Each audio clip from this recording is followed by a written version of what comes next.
this world was mine, I'd take your dreams and make them multiply. If this world was mine, I'd take your enemies in front of God. Introduce them to the light, hit them strictly with the fire. Time to shake the place. Jump around, shake the whole place. Jump around, shake the whole place. Shake around, shake around, shake the whole place. Shake around, shake around, shake the whole place. Time to shake the place. Yeah, this is how we do it. Blow your mind, just lose it. Are they going up? Just move it, move it, move it.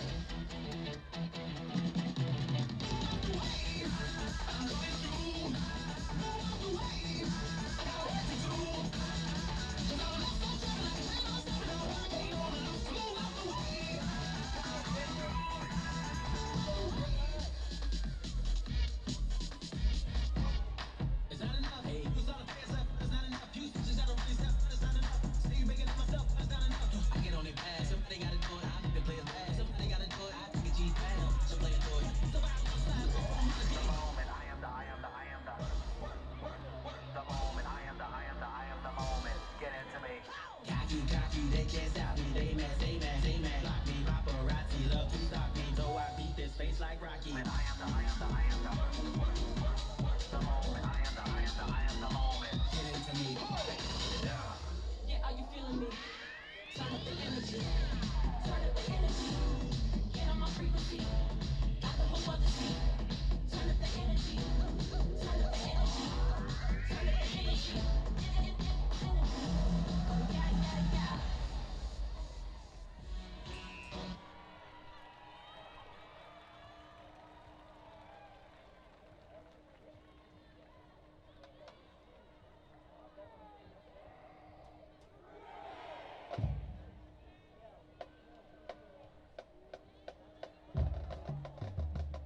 Good afternoon, Blazer fans. On behalf of Valdosta State University, the College of the Arts, and the Department of Music, we are proud to present the sound that ignites the South, the Blazing Brigade Marching Band.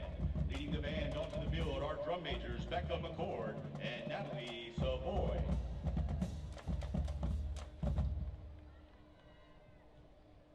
And now for the Blazer Bound and the VSU spell out.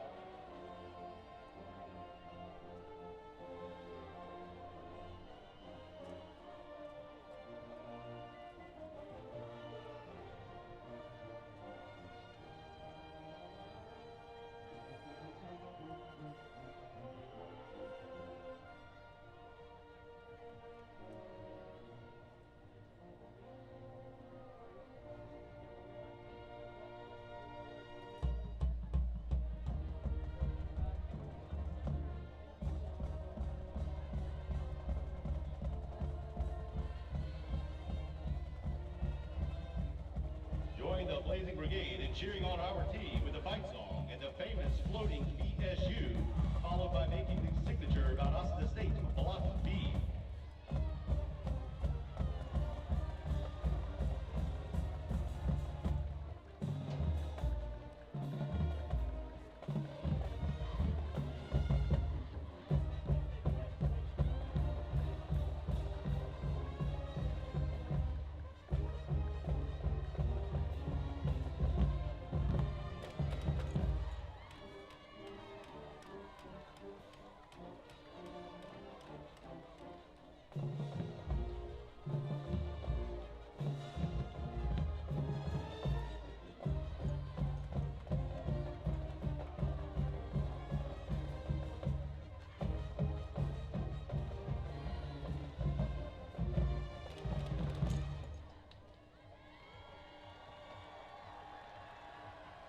Ladies and gentlemen, we now ask that you please stand. Gentlemen, remove your caps for the national anthem, conducted by Director of Athletic Bands, Dr. Patrick Forrester. Following the national anthem, we ask you to remain standing as the colors leave the field and for the singing of the Valdosta State University alma mater.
right, mic check, 1 2 1 2. Test, test. Mic check. 1 2 1 2.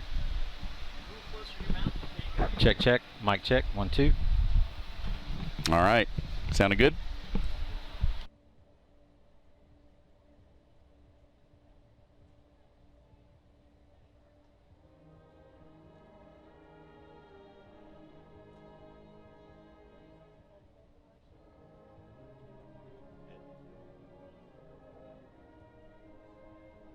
And now please join us in the singing of the Valdosta State University alma mater.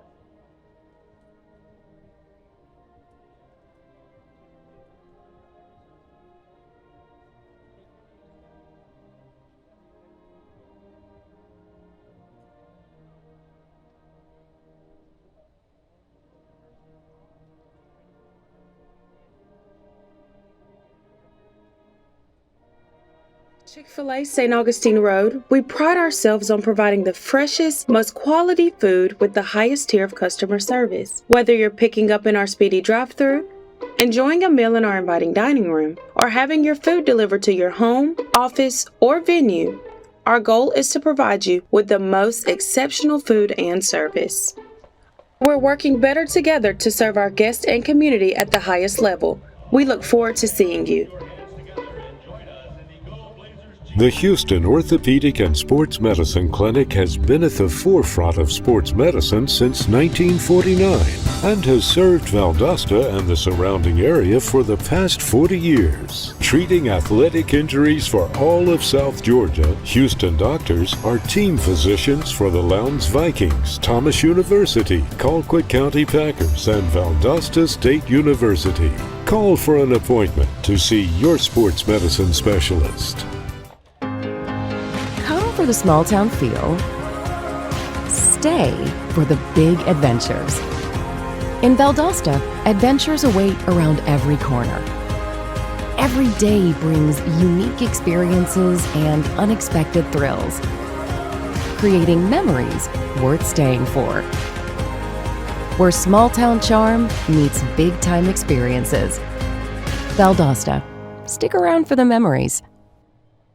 SGMC Health is with you every step of the way, growing to better serve you with transformative projects including a new Women and Infants Tower and emergency room, bringing you the best in medical care with our cutting-edge technology, ensuring your family can get the care you need close to home by training the next generation of top doctors right here in South Georgia. Together, we're creating a healthier future for our community. SGMC Health, a proud supporter of the Blazers.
Well, just days away from October, the moss hangs prominently from the trees in Wintersville, USA, as we officially bring you NCAA D2 action as the Valdosta State Blazers officially open their home slate against the once-beaten Braves of UNC Pembroke here on FloCollege. Hello, everyone. Blazer Sports Media proudly presents today's kickoff as we welcome you into Bazemore Hyder Stadium. Dave Garner alongside Taylor Biddle as we set the action here today. 85 degrees in Titletown here in Valdosta, Georgia. As you see Blaze and the kids getting ready to lead the Blazers onto the field today. Taylor, good to be working with you once again, partner, as we get set to see this Blazer team for the first time at home in 2025. I don't think I've ever seen it this many games before you get a home game at VSU. The first game of the season, that neutral site game on the road.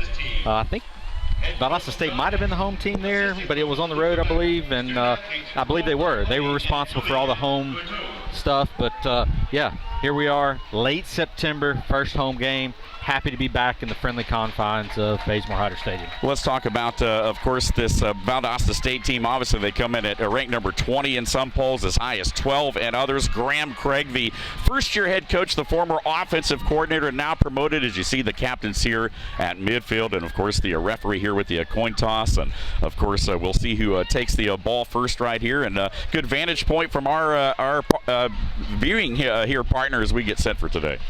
Going to be a good day. Weather is perfect. Couldn't have asked for a better weather day here at Bazemore Hyder. Braves team comes in. They lead this series, I believe, 2-1. We played them a couple times back in mid-2000s, I believe, 2010, 15, somewhere in there. It's going to be a good football game, no doubt. Fourth meeting all time between the two, as Taylor said. Of course, Pembroke leads the series 2-1, and basically all three games have been won by the road team. Again, back in 2013, as you mentioned, partner, again, it was the Braves winning 34-29 here in Valdosta. A year later in 2014, it was the Blazers picking up their lone win in the series 36-7 on the road up in Pembroke, North Carolina.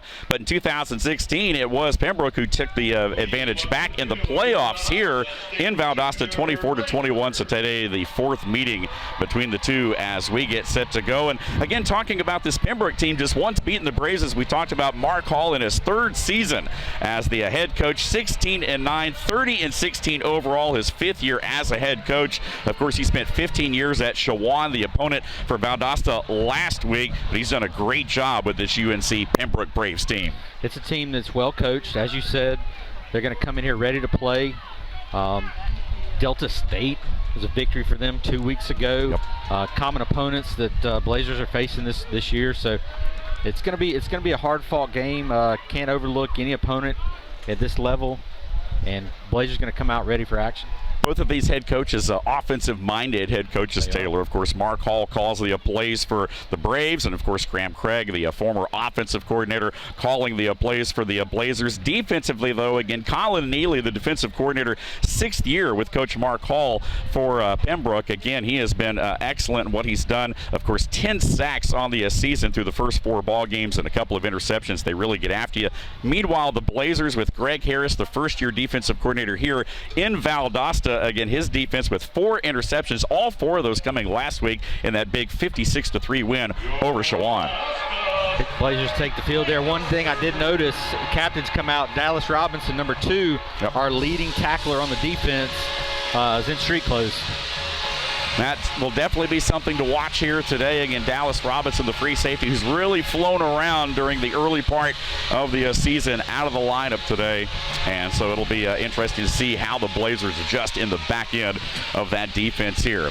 Again, we're just moments away from kickoff. It looks like the Blazers will have the ball first, according to the coin toss. Man, Taylor, I am fired up.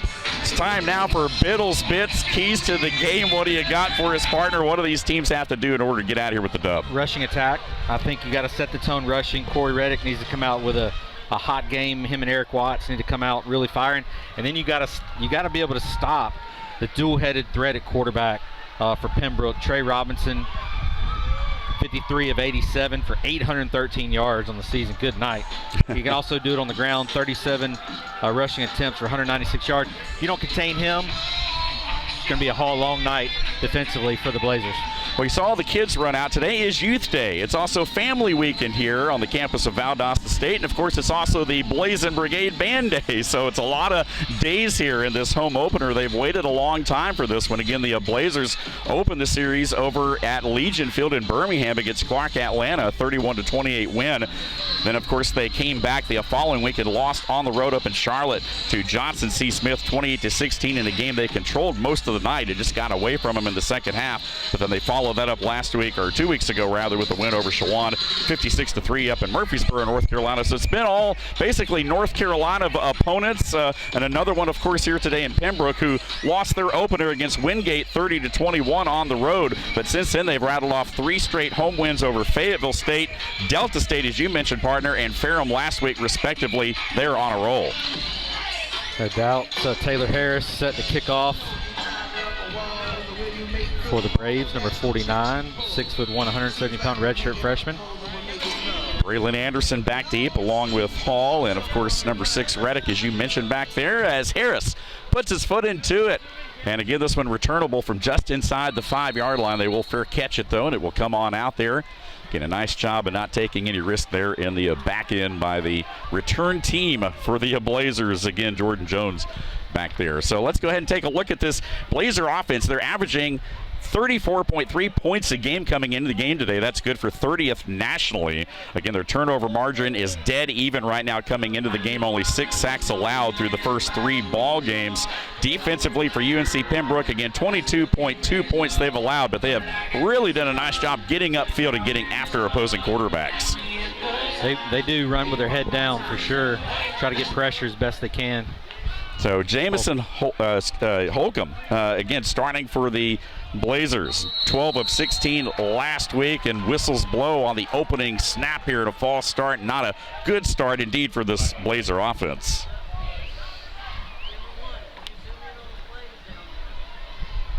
Whitehead agrees, false start. Pre-snap penalties, not a friend of the coaching staff. Especially when you come right out of the huddle. You're right. Eddie Smith, again, our game referee here today, by the way, the man under the white hat. So the Blazers will start 1st and 15. But we talked about Jamison Holcomb again, 12 of 16 last week for 137 yards and a touchdown. 2 games played, of course. Harris Boyd was the opening day starter, but those two have split time since. And now here is Holcomb, who fires, and that one behind the intended target. It was well covered. They were trying to squeeze one in there to, Butler, the 6'1", 195-pound junior, but well played in the back end of that pass, just a little bit behind. Zonday Butler coming across the field there in formation. Thrown a little bit behind him there. Would have not been enough for a first down, but kind of got him. They were manageable second down attempt, so Blazers still have a 2nd and 15 here. Let's see if this Braves defense pins their ears back right here. Clemens up front, Hood, Ford, Boone, certainly a guy to watch at the defensive end spot. This time the Blazers will keep it on the ground, and not much there, though, at all behind that big offensive line. Again, the Blazers lineup with Cameron at center for Sue and Robinson. Again, Robinson back, the 6'5", 325-pound left guard. Morrow and Mary Ossie, again, the tackles there respectively at 6'4", 295 and 6'4", 340. This is an offensive line that averages right at 300 pounds. Yeah, Jahari Clemens up front for the Braves, 6 foot, 285-pounder in there on the tackle. He's going to be a force to reckon with in that defensive front. So Holcomb claps his hands, looks over at the sideline right here. A big play here. We'll see what Coach Graham has dialed up on this 3rd and 15 right here. Again, the Blazers working from behind the sticks here on their opening drive.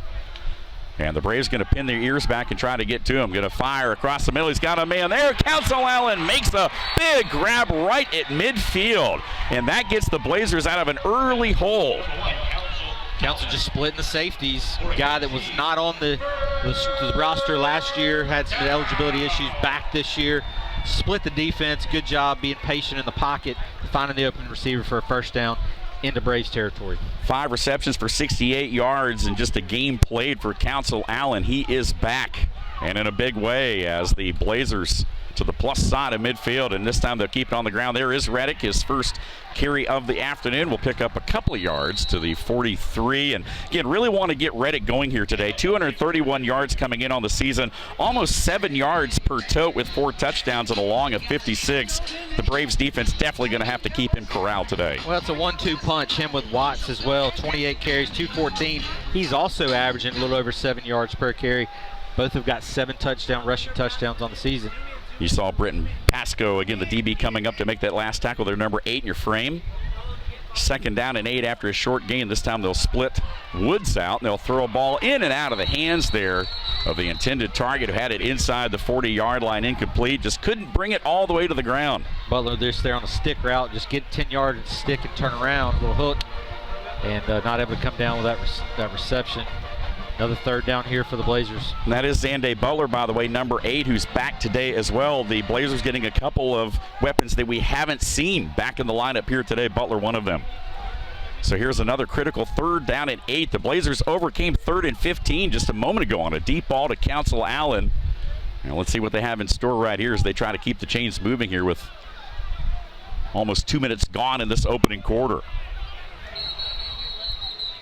And a whistle and maybe a timeout right here. Yeah, I think the Blazers going to burn one right here at the 13-11 mark of this opening quarter. So again, a timeout on the field right here early. The Blazers want to talk about this 3rd down and 8 upcoming, and we'll keep the action right here for you. Blazer fans, your child can celebrate their birthday with a Blazer Birthday Bash during any Blazer home athletic event. The Blazer Birthday Bash includes admission for 10 kids, 2 adults, a reserved party area, and cupcakes. Your birthday boy or girl will have the opportunity to meet Blazer student athletes and participate in pre-game festivities. For more information and to book your child's birthday bash, call 229-333-SEAT. That's 229-333-SEAT for your Blazer Birthday Bash. So after the timeout, again, the Blazers with a 3rd and 8. Obviously a look they didn't like, so Coach Graham Craig burns the first of 3 timeouts here in this first half. Again, Jamison Holcomb on the season in 2 games played, 214 yards, 56% passer though, a touchdown, and has not thrown an interception. I'm not trying to jinx the young man by any means. And here under pressure steps up, and he's going to be slung down. What a big time rush that time, and all over it was a tooth. The defensive end, 6'4", 225-pound redshirt junior. The transfer out of Iowa Western, who got to Holcomb that time and brought him down for a sack. It'll be 4th down. Yeah, they're going to force the Blazers into a punt situation here. Blazers have faked a punt this year, but the tooth coming off that edge, just too much to handle for that Blazer front. Slung the quarterback down. So Devin Walter will boot it away. Again, Walter with a 44.3-yard average, 11th in the nation right now. Let's get that snapped down. And again, the return right here, bobbled. It's on the ground. It's loose. Everyone diving on that ball. Again, that was Anthony Green back there, it looked like, on the return. But Green initially had it, but never really had full control of it. But fortunately for the Braves, he was able to recover that ball, and now he's a little bit slow to get up there. He may have had a big body land on him. We'll go ahead and step aside here. 12:24 to play. You're watching Blazer Sports Media here on FloCollege. After the Colonel made his hot and spicy wings, he needed the perfect pairing. So he invented the potato. No need to look that up, it's true. The Colonel lived so we could chicken. Backed by obsessive demand, KFC wings and wedges.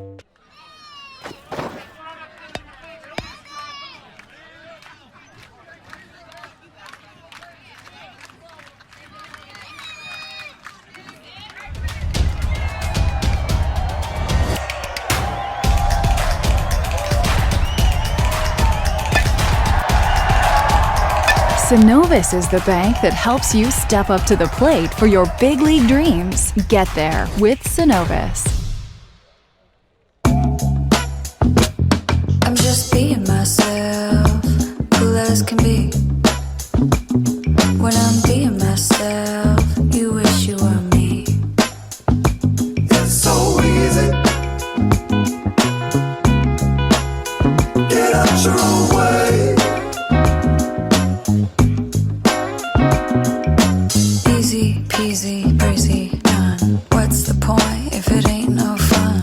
I don't. All right, boys and girls, I want you to draw for me what you want to be when you grow up. I want to be a chef. I want to be a teacher. The only thing more wonderful than our kids' dreams is when those dreams come true. That's why the Georgia Lottery has raised over $28 billion for education benefiting over 2 million pre-K students and over 2.1 million Hope Scholars.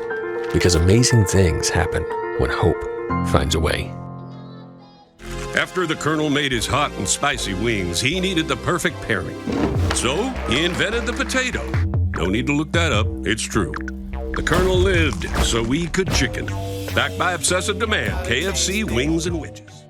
Back here at Bazemore Hyder Stadium on the campus of Valdosta State University, Dave Garner alongside Taylor Biddle as the UNC Pembroke Braves take over on offense for the first time today after a Blazer punt. And we got a stoppage of play there. We were right on cue with that. We were coming right out of the timeout. Perfect timing. They're getting ready to snap the ball, and there's another whistle to blow a drive dead, as we saw in the very opening drive of the ball game after the kickoff.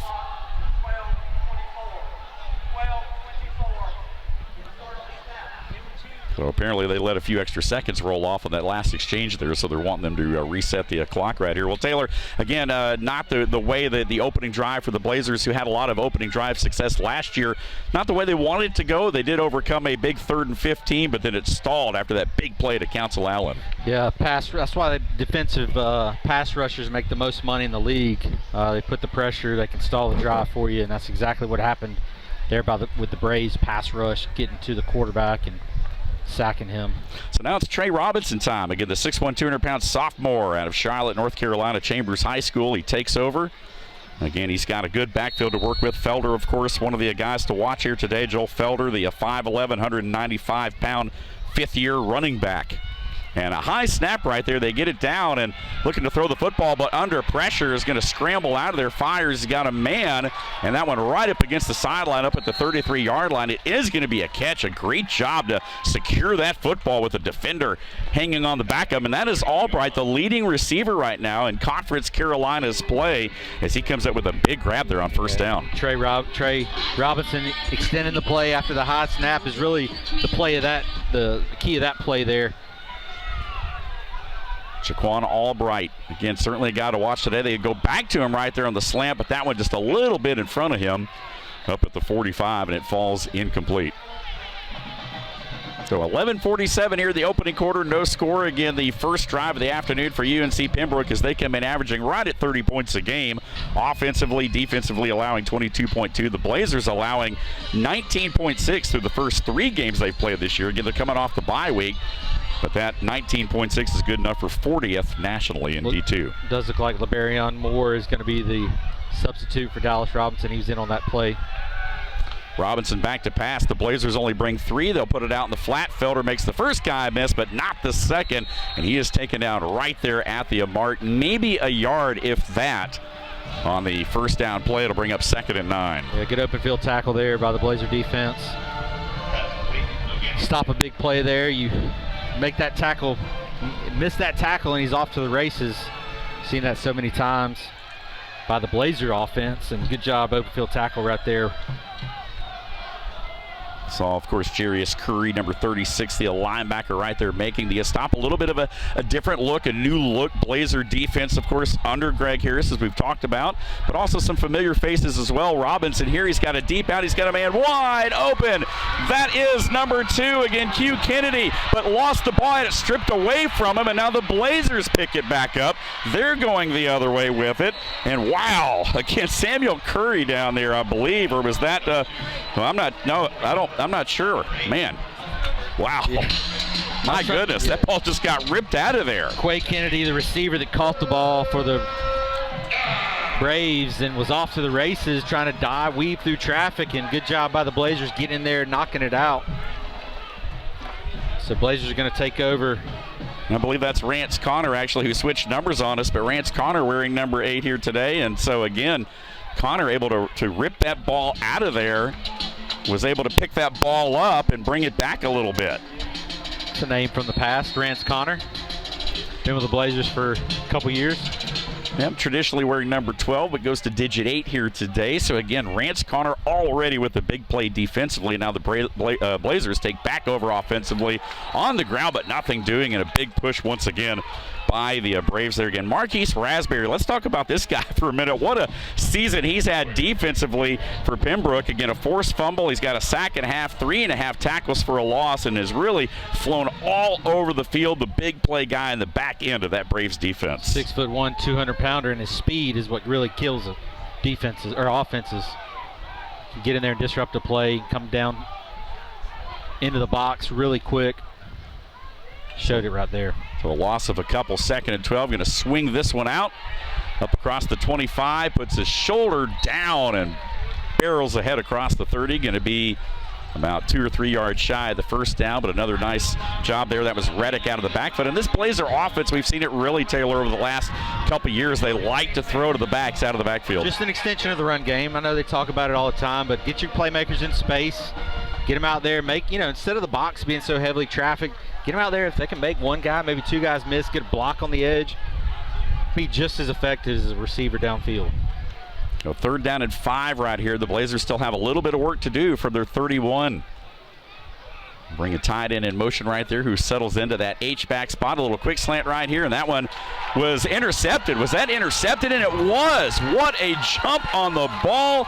Wow. Britton Pascoe, number 8, stepped in front of that, read it all the way out of the eyes of Jamison Holcomb.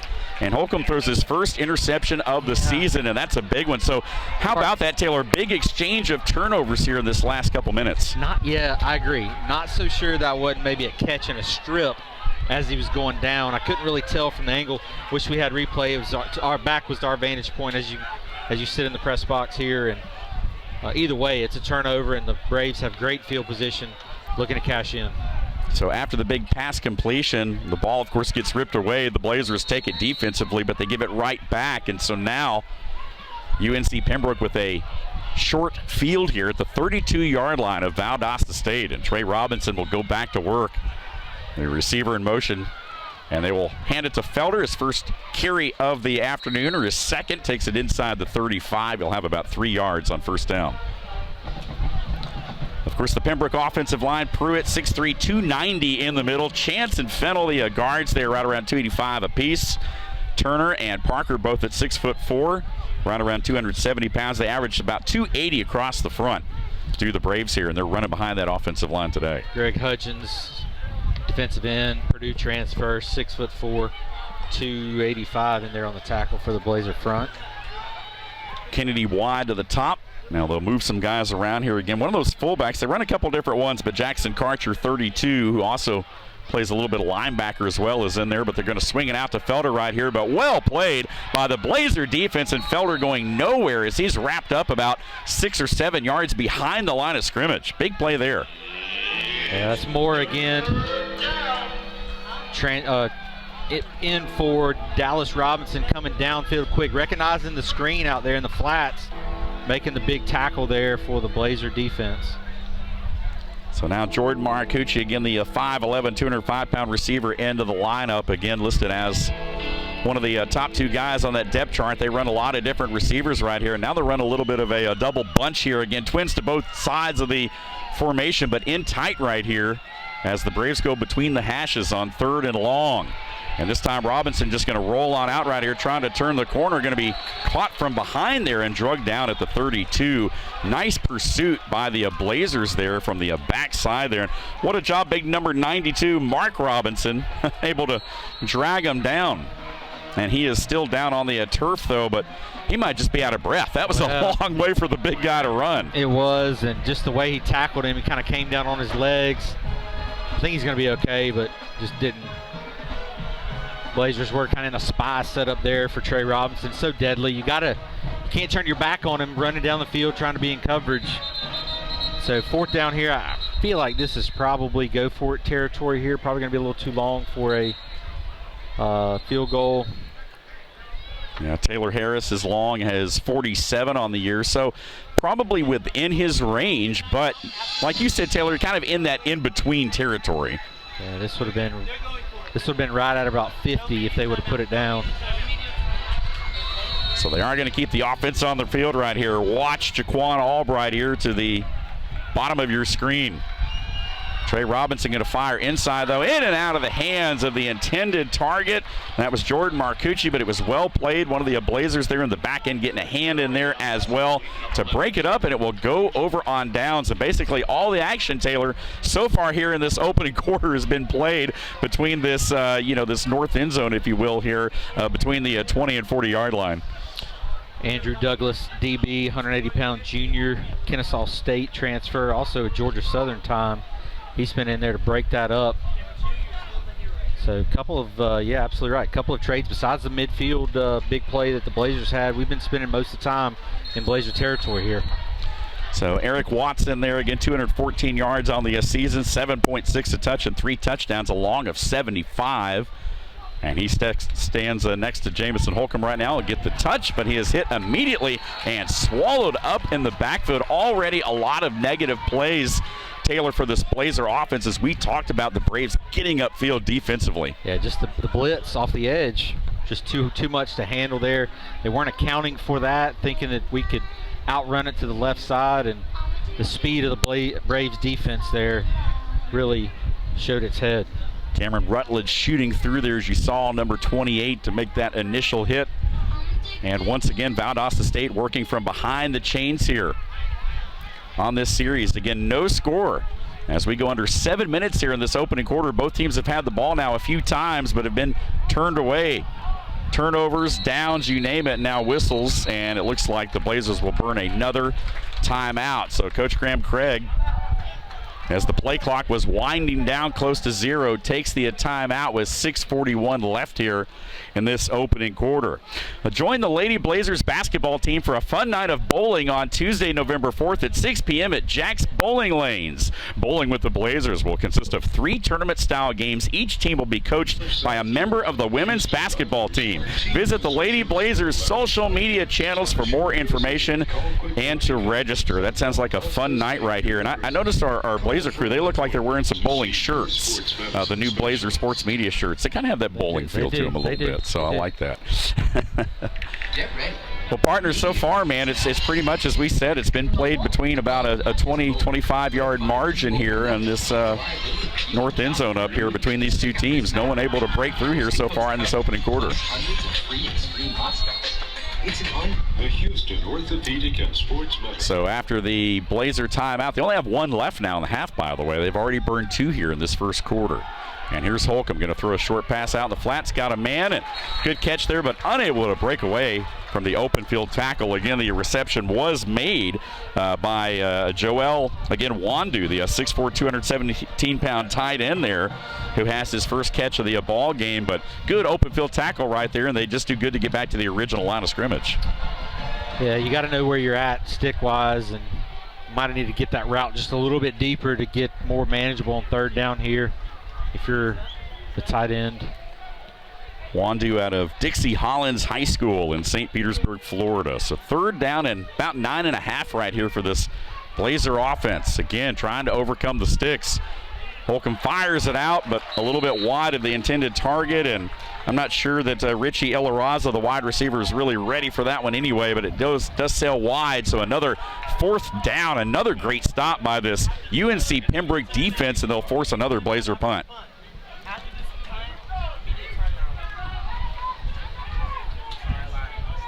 So Devin Walter, again, the junior, will come back out, as we mentioned earlier, 11th in the nation with a 44.3-yard average. Anthony Green back deep. He bobbled the last kick, remember, and was a little bit slow to get up, but was able to fall back on it for the Braves.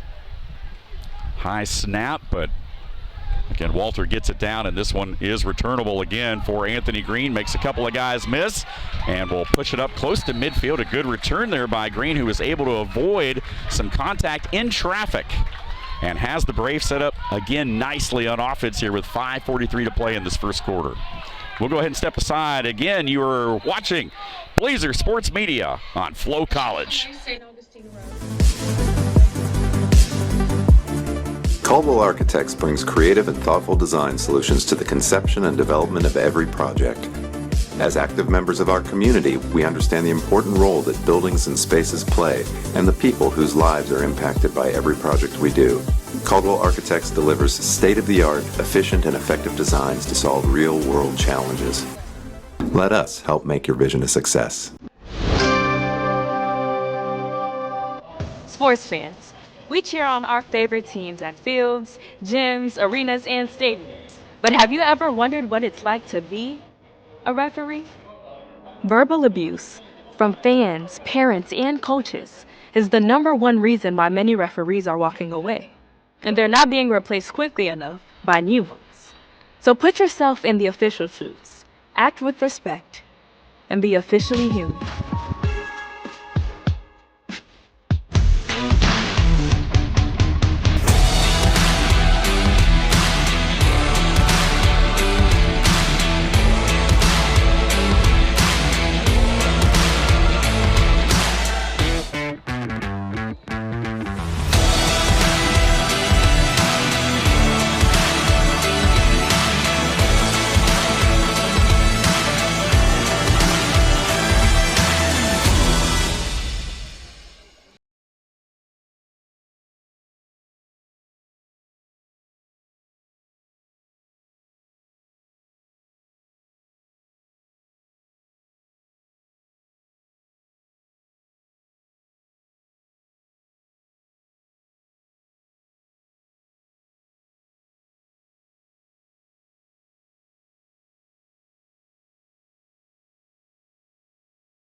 Back here at Baysmore-Hyder Stadium. Again, Dave Garner alongside Taylor Biddle and the rest of our Blazers sports media crew here on FloCollege. No score here in the opening quarter as the UNC Pembroke Braves take back over just shy of the midfield stripe.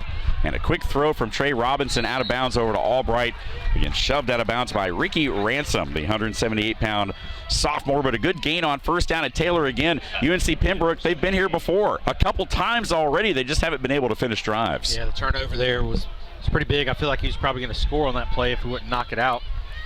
But manageable second and third here. You expect maybe a run here, or maybe you can take a shot with what you're looking at on second down. I was going to say Mark Hall maybe trying to open up the playbook. They'll just keep it on the ground, though. But, again, lost his footing right there, did Felder. And, again, the Blazers making sure he went down right there on the spot. Again, big number 36, Jarius Curry, the 203-pound linebacker from right here at Valdosta High School in Valdosta, Georgia, making the hit. Used to playing on this turf here at Baysmore-Hyder Stadium. Did have a little bit of rain last night here in the area, so don't think it's going to matter too much because it's been hot all day today, but got to watch the turf slipping. There's a reason why they call them the Blazers. Again, here in Titletown, it is hot in Valdosta. Big pressure right there. That one too tall and nearly intercepted. Wow. Again, the hops there from LeBarian Moore, as we talked about, getting the start today at free safety for the injured Dallas Robinson, nearly had the interception.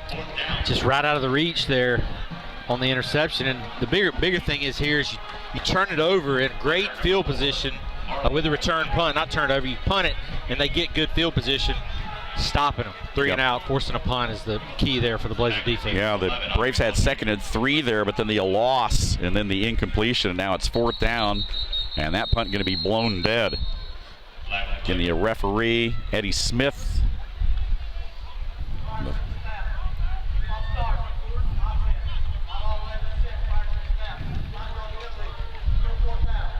So Marley Menard's the junior again will have a little bit extra room right here to kick it. He's averaging right around 35 yards a punt. But a chance right here for the Blazers perhaps to get a little bit of a return going. That'll spot the ball at the 48, so Menards will hit it from right inside the 35. Can we appreciate you guys being with us here today inside 5 minutes of this opening quarter, and still no score from Baysmore-Hyder. Going to try to angle this one over there. Fair catch, but right in the sun, going to let it roll. It takes a big bounce, but it will get into the end zone, and the Braves unable to down that one. You got to sell that like you're about to catch it. Did a good job there, and then it's got to have the right kick too. Took a speedy kick into the end zone for the Blazers, so ball's going to come out on the touchback. out to the 20-yard line. Well, Taylor, again, last year we all know the Blazers going to the national championship game, falling short to Ferris State. Meanwhile, this UNC Pembroke team at 6-5 into the postseason there. Top 10 in several statistical categories, both offensively and defensively. We'll talk a little bit more about that. But, again, two programs that have had a lot of success here lately going at it today. So Holcomb again back out of the gun. That snap a little bit to the side, did a nice job to corral that one, but that pass way off the mark there. Again, trying to feed that ball in there to Majon Wright, the tall target there from Fort Lauderdale, but just threw it behind him. And so far, Holcomb, he's put a couple balls on the money, but there's been 2 or 3 times here in this opening quarter where he's thrown it behind receivers. Pressure right there up the middle. Really couldn't set his feet that well and deliver the ball. Twin steer to the near side. Again, the single back. They'll keep it on the ground right here, trying to find a little bit of a hole. Not much of one there, but a nice job, though, by Watts to make something out of that. He still picks up about 3 or 4. Once again, a good upfield push, a little pushing and shoving, speaking of, going on out there right now between these two teams. But another big third down upcoming right here for this Blazer offense. Wholesale changes in, trying to get your extra DB in for the Braves. Jamison Holcomb, again, the 5'11", 170-pound junior transfer out of Troy. Also spent time at Murray State, originally from Murfreesboro, Tennessee. Trying to lead this Blazers offense after basically taking over the starting job a couple of games ago. Of course, we saw Harris Boyd, who started the season there, the 6'2", 195-pound redshirt freshman. The transfer from Memphis.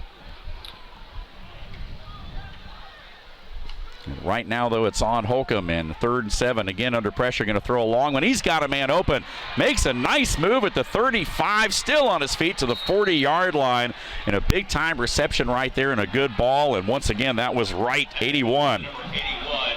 Majon Wright, 6'2", 197-pounder. Knew where he had to get past the sticks. Great job there by Holcomb, setting his feet, delivering the pass, making the move, too, breaking ankles in the open field.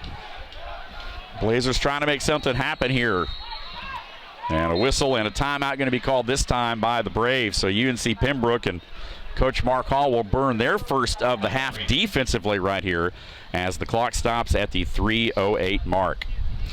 Well, again, did you know the Georgia Lottery has raised over $28 billion for education, supporting more than 2 million pre-K students and over 2.1 Hope Scholars? The Georgia Lottery, because amazing things happen when hope finds a way. Again, the Georgia Lottery supporting education in Georgia. And Dave Garner alongside Taylor Biddle here on a gorgeous afternoon in Titletown, USA, Valdosta, Georgia.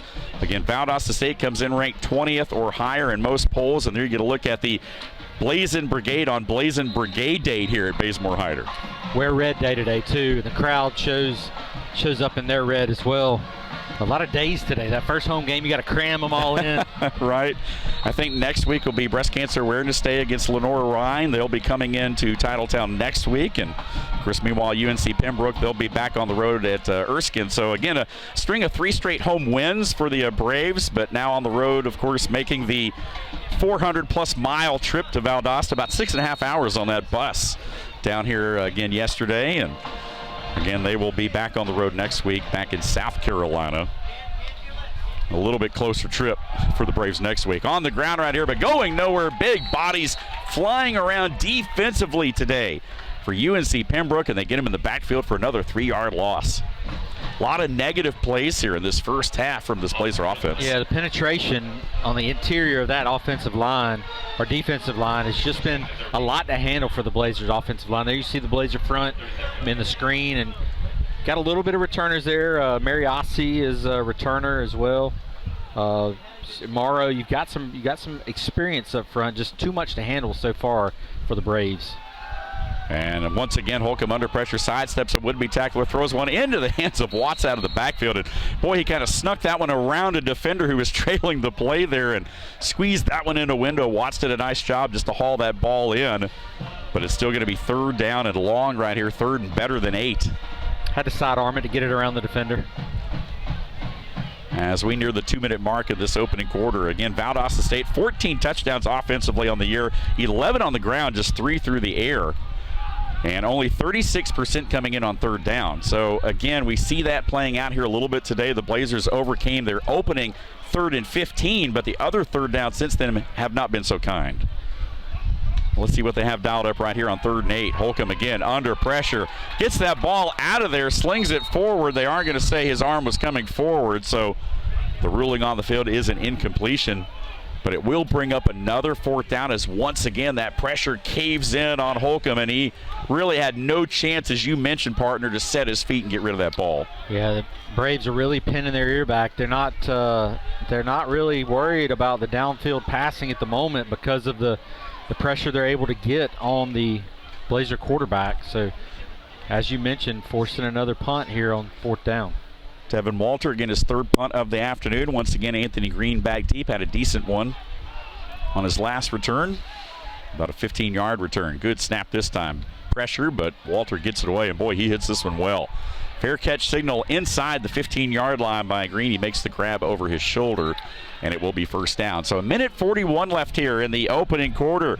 We appreciate you guys being with us. Be sure to follow the Blazers on social media. Connect with us on Instagram, X, and YouTube as Valdosta State. Again, it's at VState_Blazers. And don't forget to like Valdosta State Blazers on Facebook. Visit us online at vstateblazers.com. Again, follow the Blazers on social media. Well, both teams got to find a little bit of offense, or at least the finishing gear here, Taylor, in this first quarter. Both teams up and down the field, but no one able to punch one in yet. Again, Pembroke comes in, 15 touchdowns on the year, 10 through the air, 5 on the ground. They're 50% on 3rd down and 100% on their 4th down conversions. And going to throw this one across the middle. Big completion up across the 30-yard line and finally dumped there by a trio of Blazers, but a big grab by Albright once again. We talked about Jaquan Albright coming into the game today. 4 receptions, 71 yards last week in that 41-14 win over Ferrum, but he has been all over the place. 17 grabs for 227 coming into the game today, including a touchdown. I was keyed on Malik Brown coming into the game, leading receiver, averaging 25 yards per catch. Albright's doing his own good here on the field. Absolutely. Making a name for himself in this the Braves receiving corps.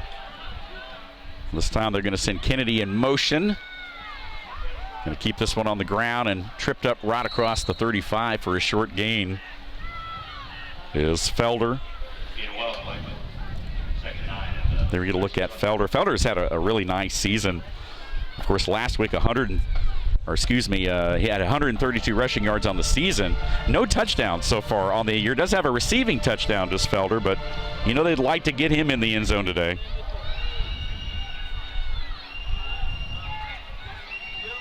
Second down and 9, going to fake the handoff to Felder this time, and Trey Robinson just going to run it. He will turn the corner and have the 1st down up out around the 48, 49, and got pushed right into the bench there. The officials over there making sure there's no extracurriculars going on. A little bit of a short sideline on the visitor side here, but yeah, all we did there, Trey read the defensive end and decided to keep it because he was crashing down and able to beat the linebacker to the outside. So Trey Robinson showing you what he can do with his feet, leading rusher on the team, one of the leading rushers on the team. No, he is the leading rusher on the team as well. And time will run out here in the first quarter. So at the end of a quarter, no score on the Bazemore Hyder Stadium scoreboard. We've played 15 minutes, and we will go ahead and step aside. Again, no score here in this one. You are watching Blazer Sports Media on FloCollege. Blazer Nation, please welcome to the field your 9-time national champions, the VSU Red Hawks.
Blazer fans, one more time for the Red Hots and Blazer cheer.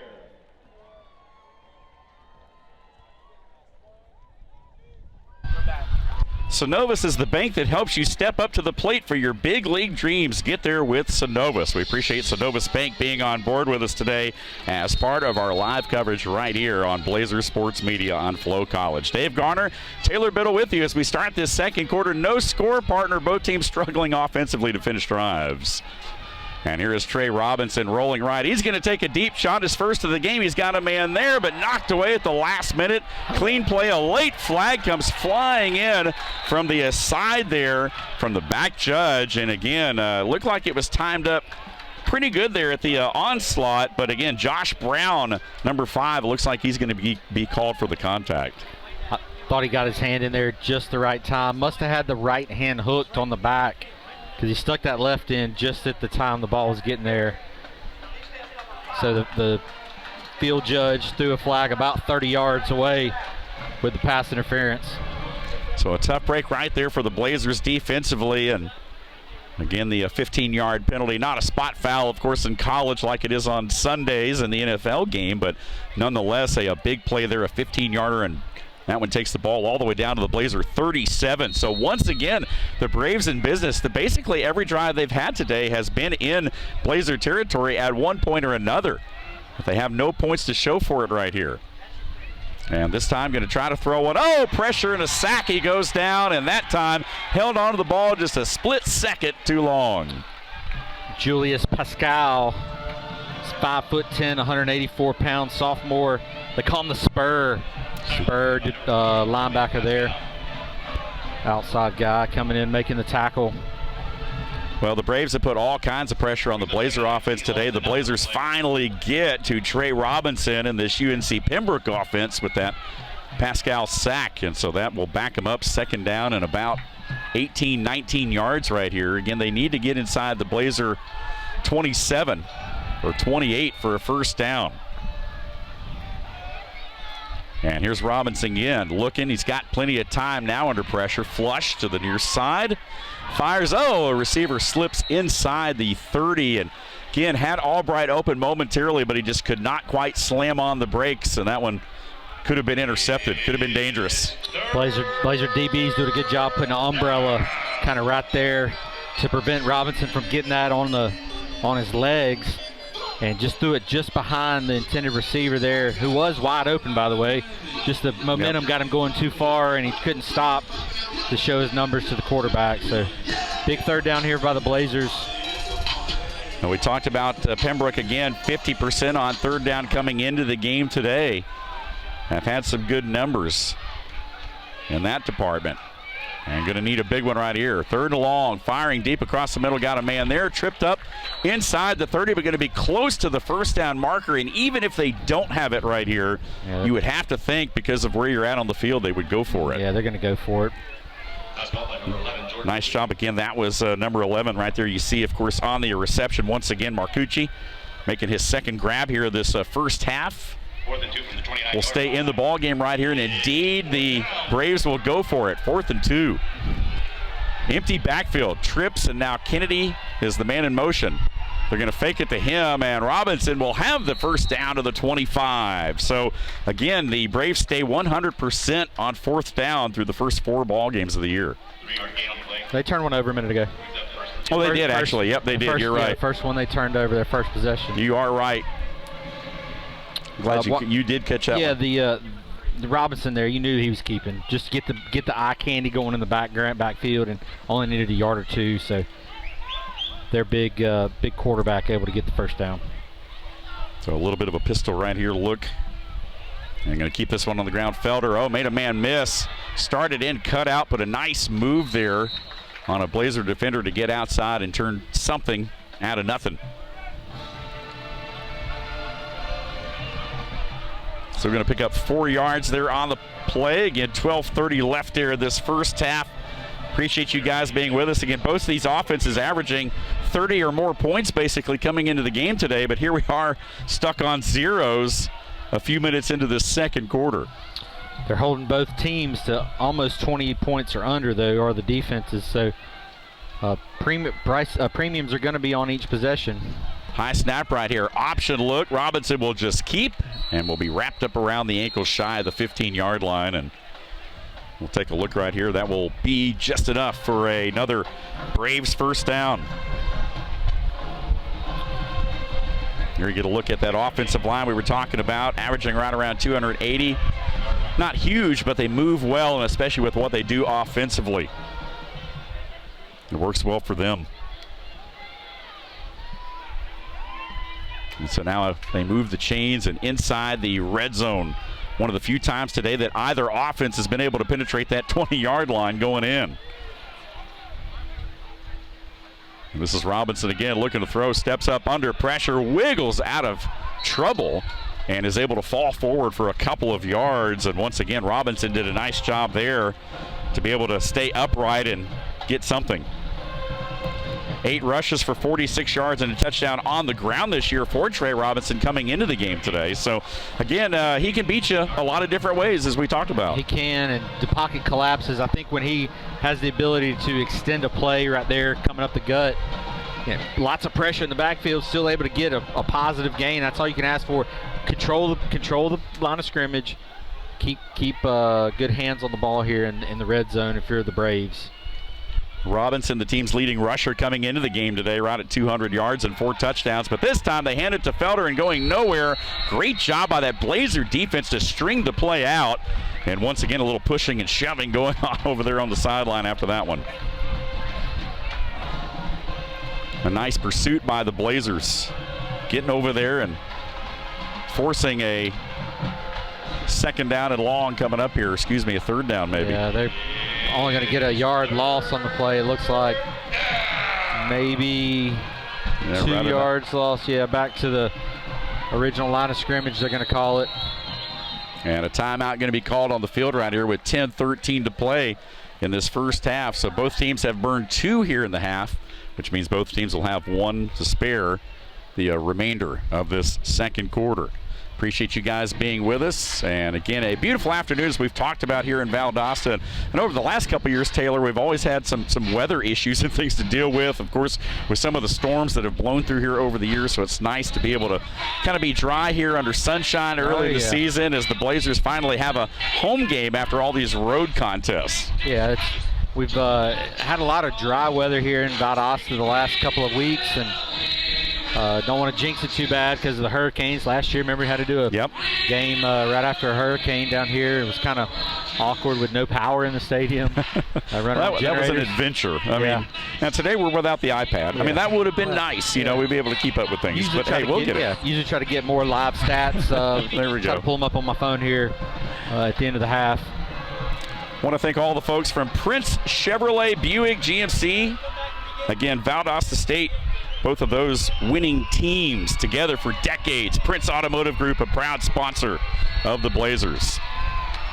So here we go, 3rd down and 10. Trey Robinson under pressure, going to fire this one. It's going to be caught right at the 10-yard line, but going to be shy of the first down by about 4 yards here. So again, it does look like we will see the field goal team come onto the field for the first time today. And Taylor Harris, 4 of 4 on the year, will try to stay perfect. As long as 47. This one, of course, so much shorter. This will be just a 26-yard field goal. Getting into the sun right here a little bit. But UNC Pembroke trying to take the first lead of the ball game. His foot is into it, and the lefty has it. So with 9:39 to play here in the first half, again, UNC Pembroke 3, Valdosta State nothing. We'll step aside. You're watching Blazer Sports Media on FloCollege. Hey Blazer fans, Williams Hotel Group is South Georgia's hospitality headquarters with 8 award-winning hotels in Valdosta. Williams Hotel Group has everything to meet your lodging, event, and meeting space needs. Come see us at any one of our conveniently located properties off I-75, exits 16 and 18, or visit us at williamshotelgroup.com. And as always, go Blazers! This is a college commercial, but not like those college commercials. These are real students, real professors offering real help, real roommates. That's her real dog. Those are real national champions. Why don't you just turn around and hug your brother? That's her real brother. That really happened. These are real students, making their families really, really proud. So, in a world of AI and stock footage, here's something that's all real. Valdosta State University. Get ready. MediaCom is now Mobile? Well, not just mobile, but a 5G mobile network with reliability you can count on. Really? Just check out this map. Coast-to-coast coverage, plus hundreds of free extreme hotspots. It's an unbeatable network, and we've got some unbeatable prices, too. But I love this phone. Easy. Keep your phone when you switch. And guess what? You'll love it even more. MediaCom Mobile. Learn more today. At Chick-fil-A St. Augustine Road, we pride ourselves on providing the freshest, most quality food with the highest tier of customer service. Whether you're picking up in our speedy drive-thru, enjoying a meal in our inviting dining room, or having your food delivered to your home, office, or venue, our goal is to provide you with the most exceptional food and service. We're working better together to serve our guests and community at the highest level. We look forward to seeing you. MediaCom, a 5G mobile network with reliability you can count on and coast-to-coast coverage. It's an unbeatable network with unbeatable prices. MediaCom. Learn more today. Again, Dave Garner, Taylor Biddle back with you right here with 9:39 to play in the second quarter. And again, our first lead of the afternoon belongs to the visitors from Pembroke, North Carolina. Again, UNCP, the Braves, with a 26-yard field goal from Harris, who will put his foot into it here on the kickoff. And this one is returnable by the Blazers from the goal line, trying to get there outside of the far side. Again, that is Eric Watts, the return man who powers his way across the 20-yard line. Number 37, Eric Watts with a 21-yard return. So again, the Blazers now, again, Watts will come out into the backfield, and we'll see if that Blazer running game can get going. There was a flag down, by the way, on that kickoff, so they are bringing everyone back right here, and it may have been a procedure penalty, and it was.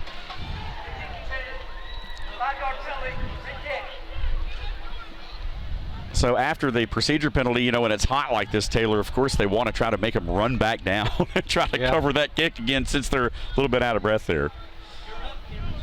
So again, Taylor Harris will go ahead and tee it up, and we'll see if the Blazers bring it out again. This time they'll boot it from the 30-yard line. And Taylor Harris now 5 of 5 on the year, by the way, in the field goal department, as he nails the 26-yard field goal to give the Braves the edge here with 9:33 to play here before the half.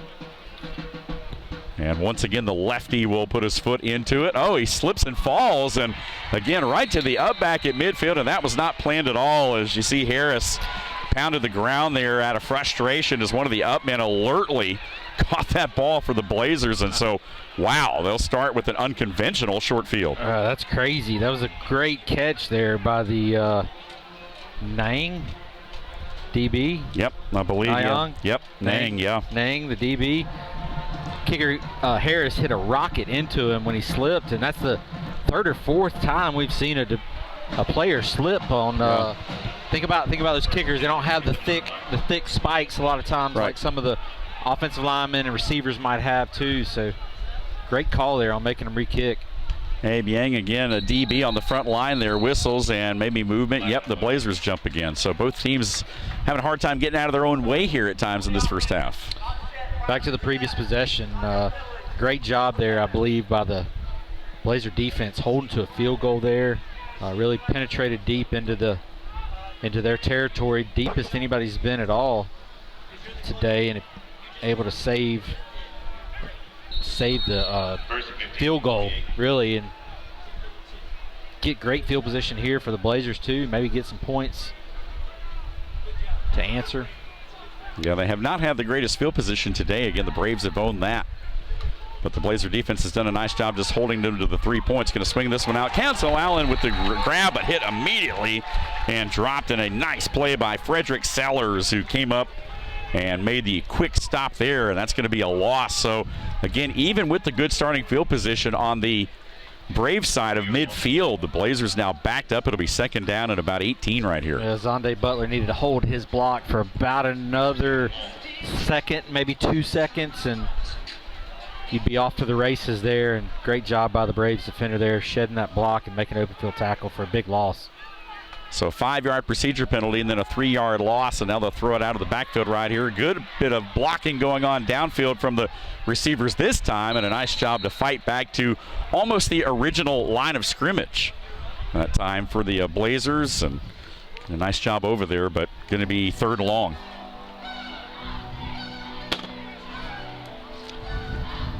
Stats not coming through quick enough here today. They're not coming. I'm trying to pull stats up for the previous drive. I've always liked to give stats of drives and possessions, and fortunately it's not working. They're not cooperating. So we're at the mercy of technology today, and we apologize for that for our listeners and viewers.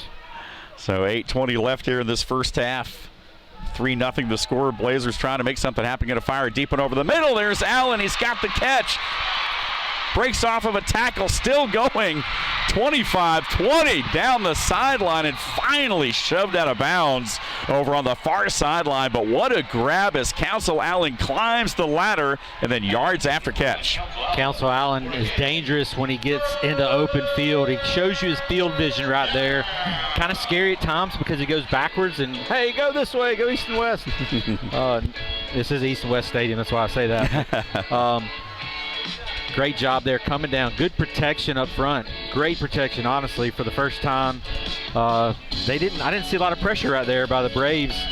So figured on a 3rd down like that, they might have been pinning their ears back a little bit more than they were, but good protection up front, great catch. Yeah, Council Allen with 2 big grabs here today to set the Blazers up.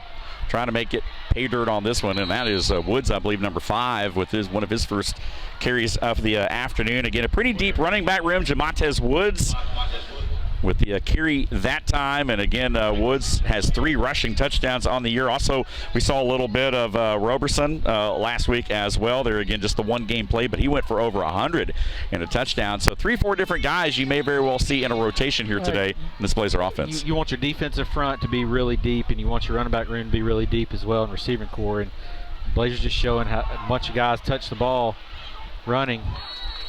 And there's Woods again, but going to be wrapped up this time for a short gain, which will bring up 3rd down. So the Blazers obviously well within field goal range, but they'd love to punch it in right here after kind of a sluggish first half here as, again, we continue to wind down in the second quarter, only 6.5 minutes before halftime. We'll see what the call is here on 3rd down. I think, right, we are going to be kicking a field goal here if we don't get the first down. Can't get a first down just outside of the 5-yard line, I believe. Maybe the 6 is a first down line to gain. Butler wide of the near side, trips up top, though, as you see to the right hand of your screen.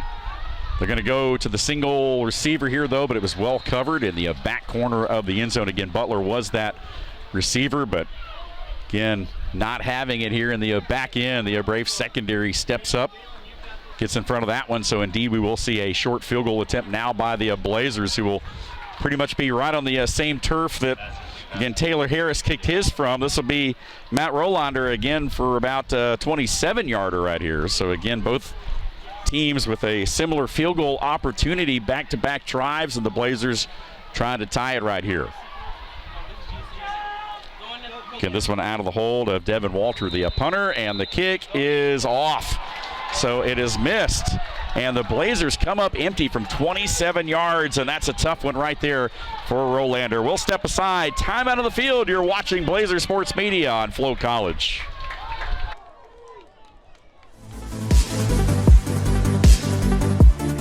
Caldwell Architects brings creative and thoughtful design solutions to the conception and development of every project. As active members of our community, we understand the important role that buildings and spaces play and the people whose lives are impacted by every project we do. Caldwell Architects delivers state-of-the-art, efficient, and effective designs to solve real-world challenges. Let us help make your vision a success.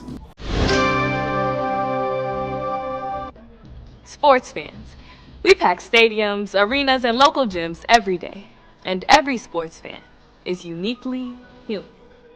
Seeing each play with your own eyes, triggering your own emotions. And as humans, we won't agree on every call, but we can act with empathy and consideration. So put yourself in the official shoes. Be more than a fan. Be officially human.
6:04 left here before halftime. Still 3-0 UNC Pembroke. The Braves turn away the Blazers after a short missed field goal from Matt Rolander, and now the Braves will take back over at the 20-yard line. Again, we appreciate you guys being with us right here. Trey Robinson going to keep this one on the ground, but not much doing at all, though. Again, the Blazers this time with the upfield push, and again, the loss in the backfield.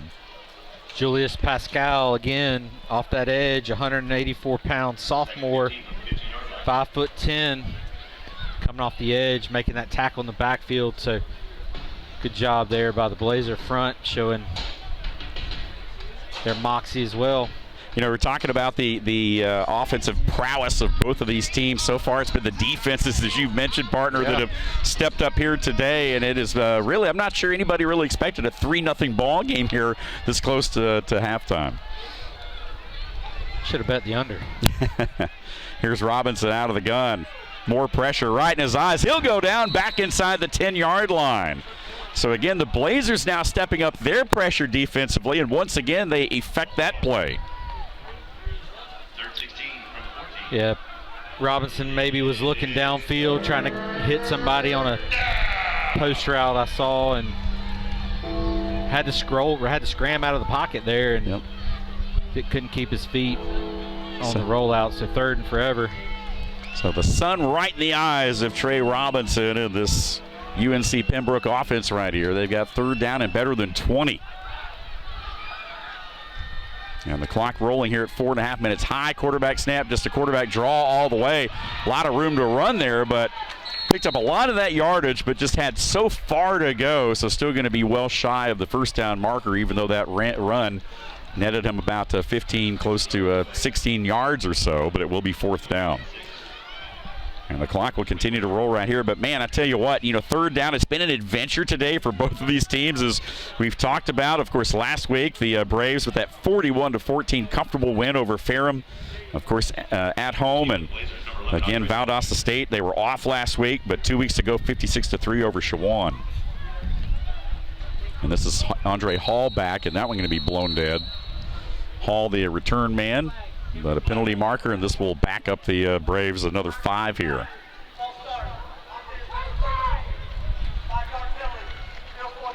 A lot of procedure penalties here today. Again, our referee Eddie Smith has been busy. Had a procedure penalty on a kickoff. Yeah, a lot of things you don't see what you've seen here in the first half of this one here today. So we appreciate you guys hanging in there with us. A big ball game right here. A lot of folks feel like, of course, Pembroke, when you look at Conference Carolinas right now, of course, right at the top of the standings, the Blazers really just starting to get into conference play in the next week or so. Low line drive kick right here. They kick it away from Hall, and it goes out of bounds over in front of the Blazer bench there at about the 43. So 3:39 to play here in this first half, and now the Blazers trying to make something stick. Again, both teams with just one timeout here in the half. You got the 2-minute timeout as well to play with. So Blazers playbook is still completely open here. You got the ability to stop the clock twice, and whatever you do, you just want to make sure to come away with points this time if you're the Blazers. Again, the Blazing Brigade making their way down to the field. They're going to look at the Pembroke sideline here today. Mark Hall got to be pretty pleased overall with the way that his team has played, especially his defense, the way they've held this Blazer team off the scoreboard today. And now the Blazers will go back to work. They'll keep it on the ground right here. Tough run, 4 or 5 yards up to the 47.5 as the Blazers try to chip away on the ground. Again, that was Reddick. Reddick had 119 yards 2 weeks ago. I keep saying last week, but it was 2 weeks ago before the bye week there. 3 touchdown performance against Shawana on just 13 carries, and now they're off and running again. Reddick, a quick snap and around the outside there is going to be close to the first down. Trying to catch the edge there on a hurry up. They're going to mark him out of bounds. They're going to say he stepped out back at the 49 of Pembroke, so still going to be 2 yards shy. So big 3rd and 2 right here, partner. Council Allen goes off the field for this 3rd down. And now this time Holcomb will go under center. They're going to try to sneak it right here. Bring a couple of the bigger bodies over to the near side. And just going to keep it on the ground right here. Trying to reverse field. First down run for the Blazers to the UNC Pembroke 44-yard line. So a first down run, and a nice job there by Reddick, who moves the sticks, and that'll take us inside 2.5 minutes here. Yeah, Corey Reddick showing patience. Hit the left side of that line, didn't like what he saw, bounced it out right. Able to get up east and west, Yep. and get the first down. So first down, try to get a play off here before the 2-minute warning. Yep, perhaps the final play. Holcomb goes back out of the gun once again. Reddick stays in the game. Receivers left and right. Going to throw one up right here. Hit as he throws, and that one just going to sail beyond the outstretched arms of the intended target that time for the Blazers against Zaire Wilson. Falls incomplete, and the clock will stop at 2:06. So Valdosta State will get one more play off, presumably before the 2-minute timeout here. Again, we appreciate you guys being with us.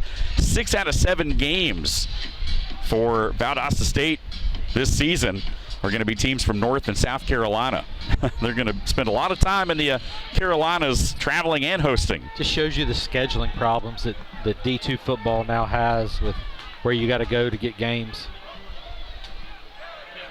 So Blazers with a 2nd and 10.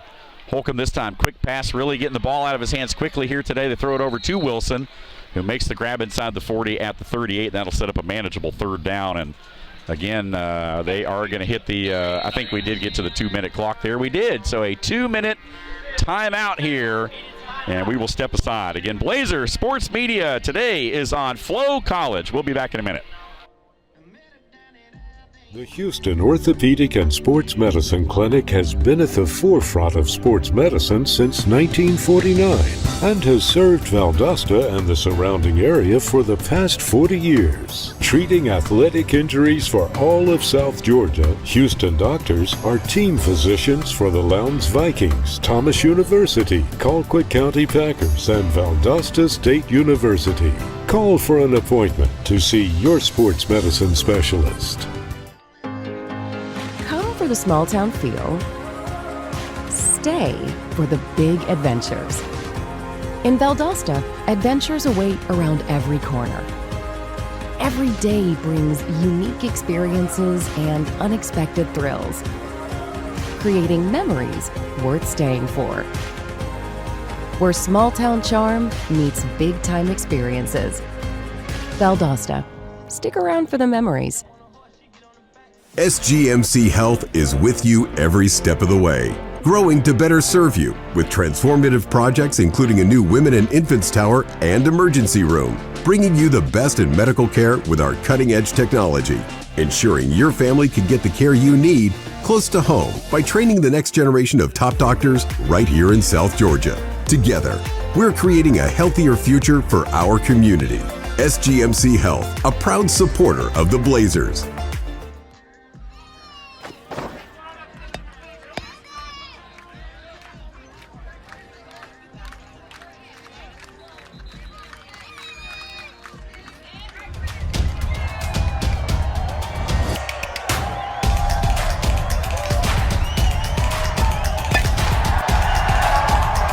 Synovus is the bank that helps you step up to the plate for your big league dreams. Get there with Synovus. So the 2-minute timeout again here in Valdosta. They're going to look at the cheerleaders, the Red Hots, of course, the award-winning Red Hots as well at Valdosta State. Blazers on the move, trailing 3-0 here. Again, the lone score this first half. A 26-yard field goal from Taylor Harris and UNC Pembroke, but now the Blazers starting to find a little bit of rhythm on the ground right here towards the end of this first half and maybe slowly loosening up that Braves defense here just a little bit. Yeah, Reddick doing a good job off the right side, running strong. Clock is on the move, but yeah, we seem to be trying to set the tone a little bit rushing. Blazers 19th nationally in rushing offense at 220 yards per game.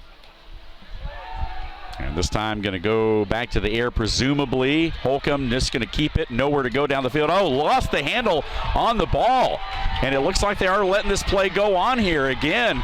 Tripped up at the 35-yard line, but as Holcomb was going to the ground, that ball knocked loose. And again, that was Britton Pascoe, the DB, who comes up with the fumble recovery and a little bit of a return as well. So again, another turnover for this Blazer offense here in the first half as the defense for UNC Pembroke steps up big in the second quarter. Couldn't tell if he was down or not. Looks like Coach Craig is looking at the iPad on their side, trying to determine if he wants to throw the flag or not. And he does not want to throw the flag, so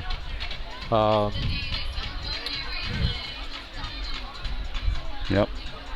And he's still over there, but yep, don't think there is a flag, so I guess they haven't seen anything that would indicate that the call on the field would not be upheld. So it is another turnover. And now it's the Braves who would like to put another score on the board. They've still got a minute and a half basically and a timeout, and now Trey Robinson back to work. He gets rid of it. That one just beyond the fingertips as Robinson took a big shot just as soon as he let that ball go. He was trying to find his outlet there again underneath Curtis Nixon, the big 6'5", 225-pound redshirt junior tight end, but it falls incomplete. So a minute 20 left here before the half. Still 3-0 ball game.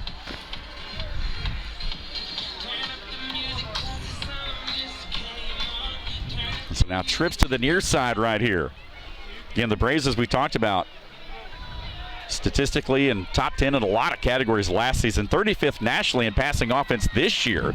Trey Robinson 29th overall in the country. They'll keep this one on the ground though, and they will take it to the 40-yard line. Again, Felder with the carry here. And we talked about Albright already leading Conference Carolinas in receiving yards, 30th nationally coming into the game today.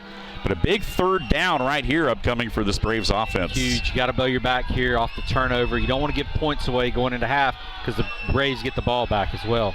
Big pressure once again, slipping, falling, throwing it up. It is complete, though, to the Blazers side of midfield. And a big first down grab on 3rd and 5. There is a penalty marker down back at the 32-yard line. Robinson was hit hard. It didn't look late, but let's see what this marker is here. It may very well be coming back. It could be a hold. Once again, the call from our referee, Eddie Smith. Wow. Yep.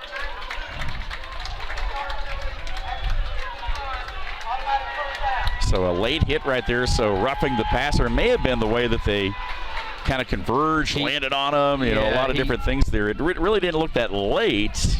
It was a little bit, a little bit after for sure, but got up a little gingerly too after the pass, so gonna tack it on to the end of the catch actually, so. Yeah, because the play stands obviously, and the play got the Braves into Blazer territory. So 50 seconds left here. Again, one timeout for Coach Mark Hall and the Braves to work with. So they still have time right here. Robinson going to throw one up deep, one-on-one, back down. And that one kind of sailed to the inside there and out of the back of the end zone, and just did not put that ball in a spot where the intended target was able to pull it down there. Again, that was number 89, as you see there, Malik Brown, the 5'9" receiver. Yeah, Brown's jersey, as you can see right there. I feel like Blazers might have got away with a little bit of a hold there. Yeah. Not called, though. I think Brown was looking at the official going, you see my jersey? How does my jersey, as I'm running down the field, how's my sleeve pulled over my pad? Shoulder pad to under my shoulder pad if I'm not getting held, is what he's saying. Little tunnel screen right here. That is Malik Brown. He grabs it, takes it inside the 30. The Blazers stand him up to try to keep that clock running. And the clock will stop at 34 seconds, and it is a timeout. So, again, the Braves will go ahead and burn their final timeout here of this first quarter. Soar higher, roar louder. Get your feet wet and take a break from your daily routine. Give your family a much-needed Georgia vacation at Wild Adventures, rated the #1 theme park in Georgia by TripAdvisor. Wild Adventures, proud partners of the Blazers. Have you been to Wild Adventures? I have, yes. When the weather cools off a little more, they've got a lot of festivities out there. Luminites going on right now, kind of a Halloween theme. During Christmas, it's always great. Yep. And when my kids were younger, they enjoyed all the things they had out there. And as they're getting older, I get to ride the roller coasters with them. And so all mine are tall enough now to do all the roller coasters. There you go. So now it's a fun age. Yep. Definitely a fun age right there. Well, let's talk a little bit about this final 34 seconds, partner. Again, no timeouts left, so it's going to be critical that Robinson get the ball out of his hands if they decide to throw the football, which more than likely they'll have to do here. I know you have it there quick. What's the longest Harris Taylor has as field goal? 47. 47-yarder. We're on the verge. We're actually right at his field goal length here. Yep. So here's Robinson going to try to put the ball in the air right here. Does so across the middle. They've got a man streaking across underneath. That's Albright, and he will quickly race out of bounds inside the 17. He gets out of bounds to stop the clock with 28.6 seconds left here. And once again, the Braves trying to tack on another score before the half. The Blazers just trying to keep him out of the end zone here and possibly to force another 3-point attempt. Well, you got to bend but not break right here and save him to 3 points. If you're Pembroke, you want to make sure to not take a sack. This time going to throw it, and that one is there. Wow, touchdown. Put that ball up in the air and found an open receiver. And a nice ball right there in to number 2 again, Q Kennedy. And Kennedy, the wide receiver, 5'8", 170-pound sophomore who we've talked a lot about throughout the season. From Ocala, Florida, again, Hawthorne High School, and just broke open there. And again, Robinson able to hook up with him in the back of the end zone. Yeah, ran a little flag route to the corner. And the PAT, Kennedy, right through there. Kennedy was the one that fumbled on that first possession, and coach came back to him there to reward him with a little touchdown pass. So, wow. So 23.5 seconds, left here in the half. Cashes in on the turnover there by the Blazers, who were driving in their own right.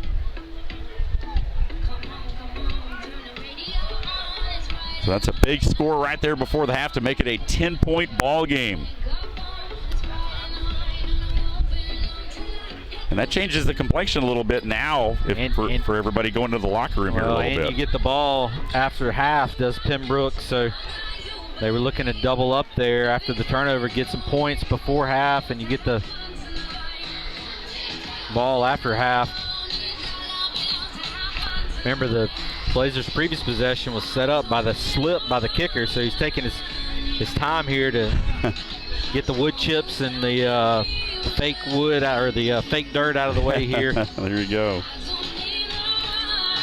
I appreciate you guys being with us. Action-packed first half both ways. Still a long way to go, but you got to be impressed with the way that UNC Pembroke has made that 407-mile journey from North Carolina here today, from Pembroke, North Carolina, and of course really putting together a good ball game here. That one lands about 5 yards deep in the end zone, and the Blazers will have another snap or so, but you'd have to anticipate right here they may very well just hit a knee and try to get into the locker room and regroup here. Yeah, you don't want anything stupid here. Comes to turnovers, give the visiting team a chance to even add to the deficit even more. So ball protection is going to be key here at the end of the half. We'll bring the offense out right here. And the Blazers, as we talked about, in the red zone, 11 of 12 on the season. They just hadn't been in the red zone today. And the one time they did get in there, they missed the field goal. They'll just keep this one on the ground, play it conservative right here, and let the final seconds tick off the clock here in this first half. And a little pushing and shoving. Oh, a flag comes out, so the clock will stop one more time. And a lot of jawing going on downfield right here. And again, a couple guys in each other's face. That was Majon Wright, again, the receiver for the Blazers, and then it looked like he was jawing there a little bit with Daryl Scott, again, the DB, and the flag went flying up here. Daryl Scott, the DB for the Braves, in the face. Helmet did come off. Let's see who the foul's on.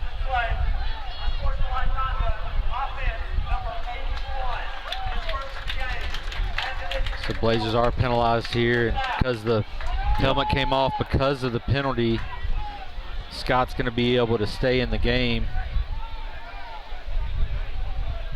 So here's what we're talking about. Nothing stupid here late in the quarter, late in the half, excuse me. Just try to get to halftime. Going to try to bunch it in right here. It looks like maybe just the victory formation to try to just get a knee and get out of here before things get even more chippy. It's been an ugly first half for this Valdosta State offense.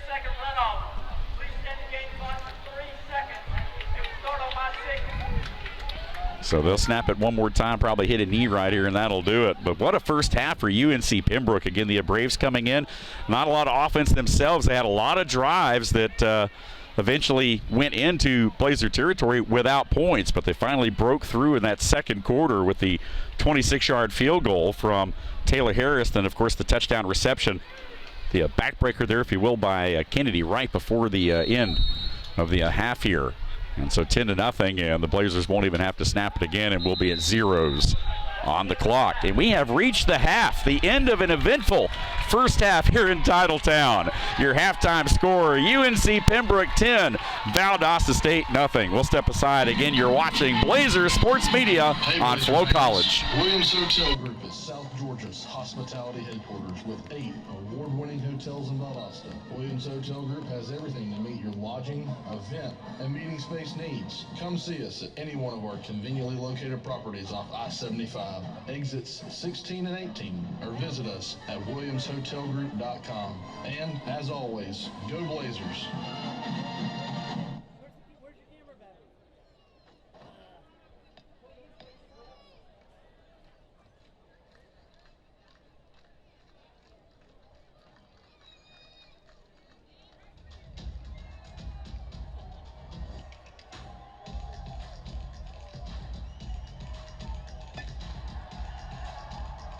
Synovus is the bank that helps you step up to the plate for your big league dreams. Get there with Synovus. A reminder for all Kitty Clinic participants, please make your way to the main gate to meet the Red Hots and Cheerleaders for your halftime performance. Come for the small town feel. Stay for the big adventures. In Valdosta, adventures await around every corner.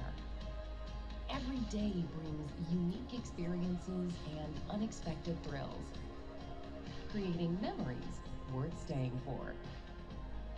Where small town charm meets big time experiences. Valdosta, stick around for the memories.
Chick-fil-A St. Augustine Road, we pride ourselves on providing the freshest, most quality food with the highest tier of customer service. Whether you're picking up in our speedy drive-thru, enjoying a meal in our inviting dining room, or having your food delivered to your home, office, or venue, our goal is to provide you with the most exceptional food and service.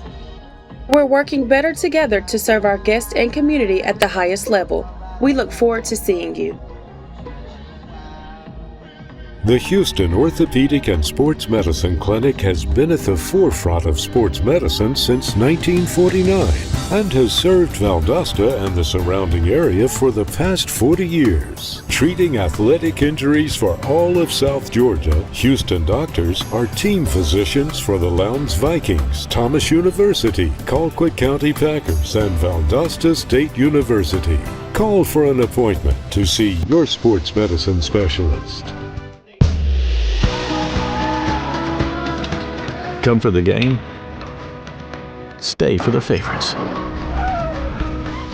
In Valdosta, adventures await around every corner.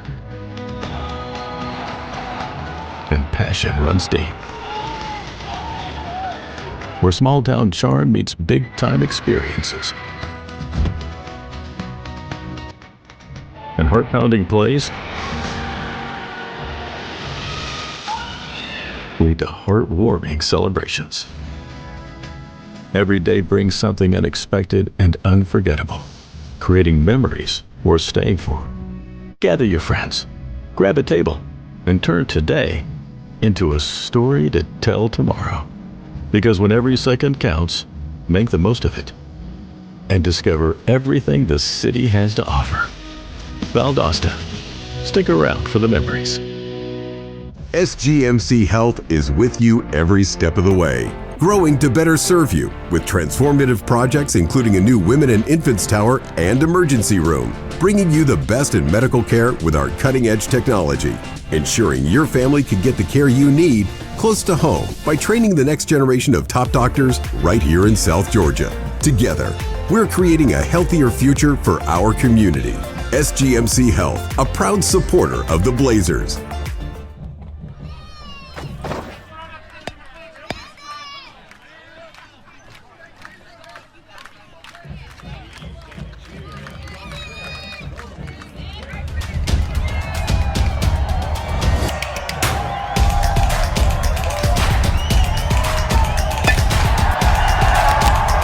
Synovus is the bank that helps you step up to the plate for your big league dreams. Get there with Synovus. After the Colonel made his hot and spicy wings, he needed the perfect pairing. So he invented the potato. No need to look that up, it's true. The Colonel lived so we could chicken. Backed by obsessive demand, KFC wings and wedges. Hey Blazer fans, Williams Hotel Group is South Georgia's hospitality headquarters with 8 award-winning hotels in Valdosta. Williams Hotel Group has everything to meet your lodging, event, and meeting space needs. Come see us at any one of our conveniently located properties off I-75, exits 16 and 18, or visit us at williamshotelgroup.com. And as always, go Blazers! This is a college commercial, but not like those college commercials. These are real students, real professors offering real help, real roommates. That's her real dog. Those are real national champions. Why don't you just turn around and hug your brother? That's her real brother. That really happened. These are real students, making their families really, really proud. So, in a world of AI and stock footage, here's something that's all real. Valdosta State University. Get ready. MediaCom is now mobile? Well, not just mobile, but a 5G mobile network with reliability you can count on. Really? Just check out this map. Coast-to-coast coverage, plus hundreds of free extreme hotspots. It's an unbeatable network, and we've got some unbeatable prices too. But I love this phone. Easy. Keep your phone when you switch. And guess what? You'll love it even more. MediaCom Mobile. Learn more today. I'm just being myself, cool as can be. When I'm being myself, you wish you were me. It's so easy. Get out your own way. Easy peasy, breezy, done. What's the point if it ain't no fun? Hi, boys and girls. I want you to draw for me what you want to be when you grow up. I want to be a chef. I want to be a teacher. The only thing more wonderful than our kids' dreams is when those dreams come true. That's why the Georgia Lottery has raised over $28 billion for education, benefiting over 2 million pre-K students and over 2.1 million Hope Scholars. Because amazing things happen when hope finds a way. After the Colonel made his hot and spicy wings, he needed the perfect pairing. So he invented the potato. No need to look that up, it's true. The Colonel lived so we could chicken. Backed by obsessive demand, KFC wings and wedges.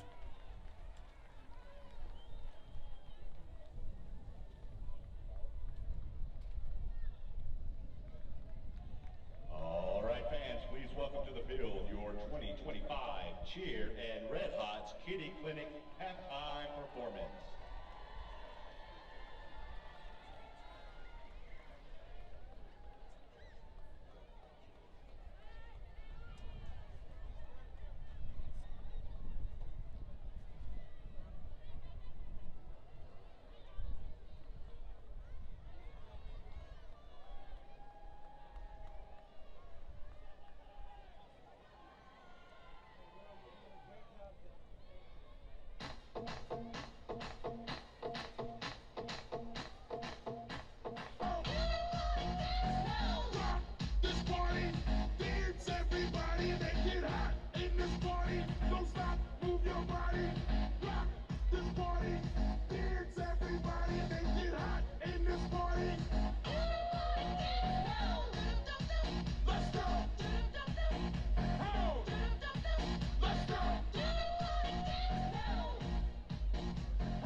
Gentlemen, it is now time for our Prince Automotive punt, pass, kick competition.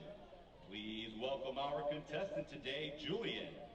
Julian will have a chance to win $5,000 by making a field goal. Before Julian can attempt the field goal, however, Julian must get into field goal range, starting all the way on the opposite side of the field. They will first punt the ball.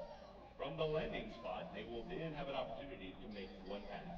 Wherever the pass lands is where the field goal attempt will take place. If the kick is good, Julian, you will go home $5,000 richer, courtesy of Prince Automotive. Good luck.